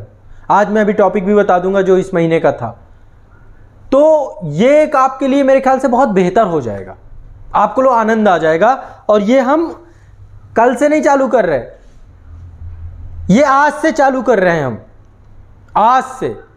और मंडे से आपका आंसर राइटिंग चालू हो जाएगा।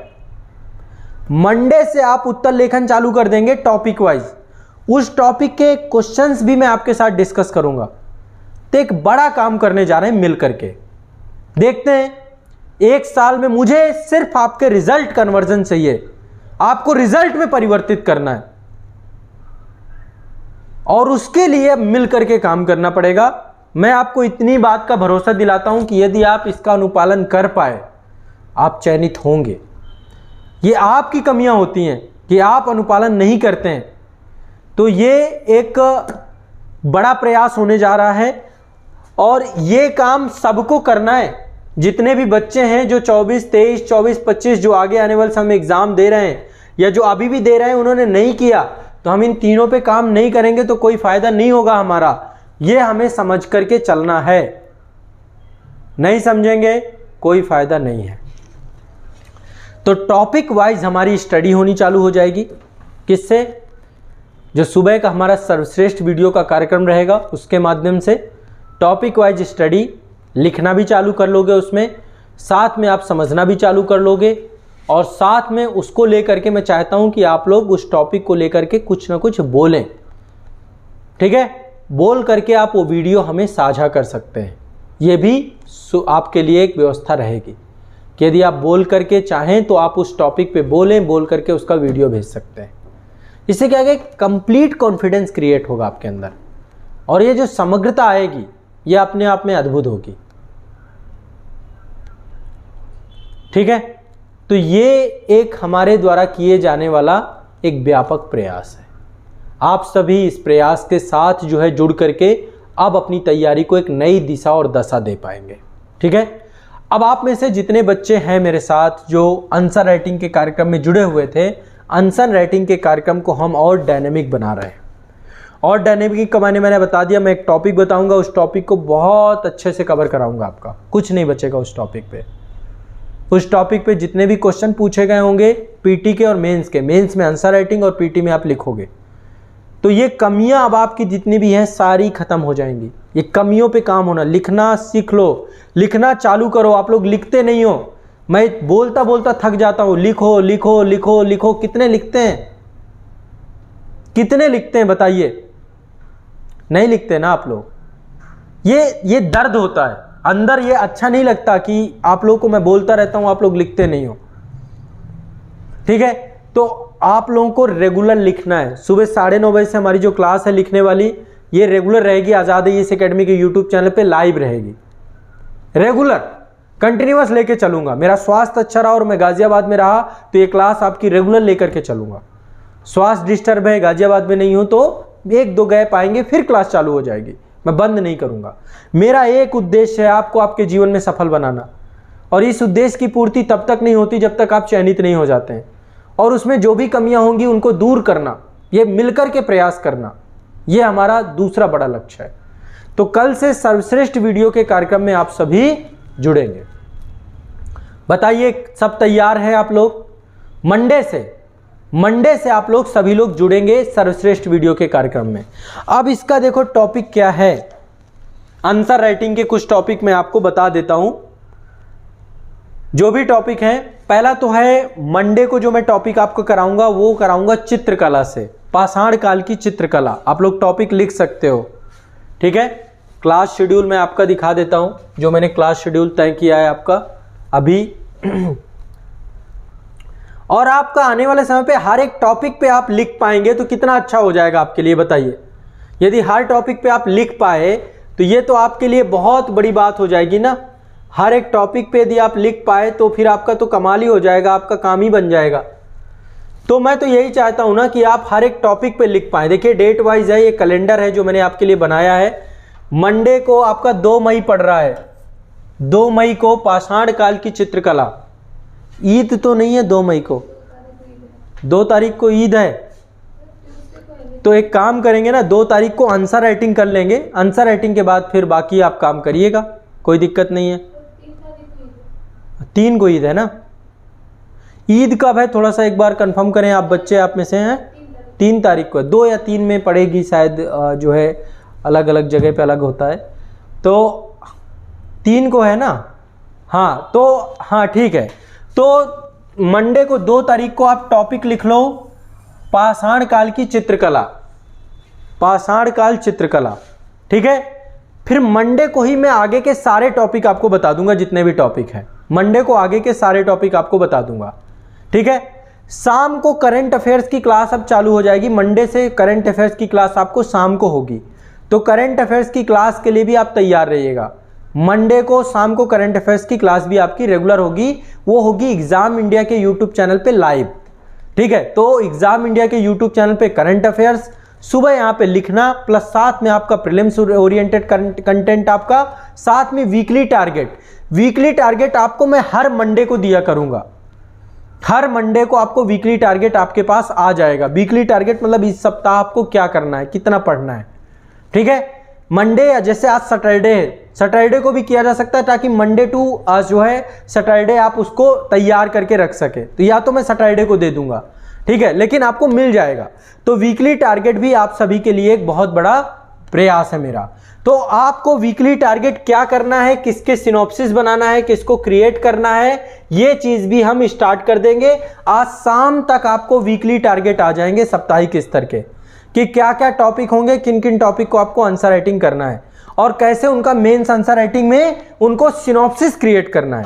तो विद सिनॉप्सिस चीजें होंगी और सैटरडे को आपके सिनॉप्सिस चेक किए जाएंगे, ठीक है।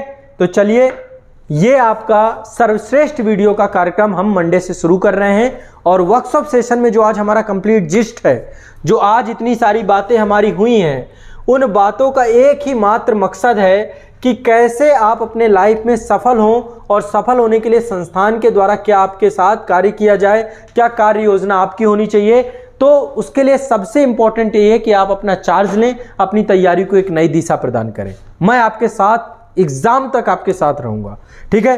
तो ये जो है हमारे सेशन का मुख्य जो है मुद्दा था। अब आपके जो भी प्रश्न हो आप कमेंट सेक्शन में मुझसे पूछ सकते हैं। मैं निश्चित तौर पे प्रयास करूंगा कि आप में से कुछ छात्रों के प्रश्नों का उत्तर जरूर दूंगा, ठीक है।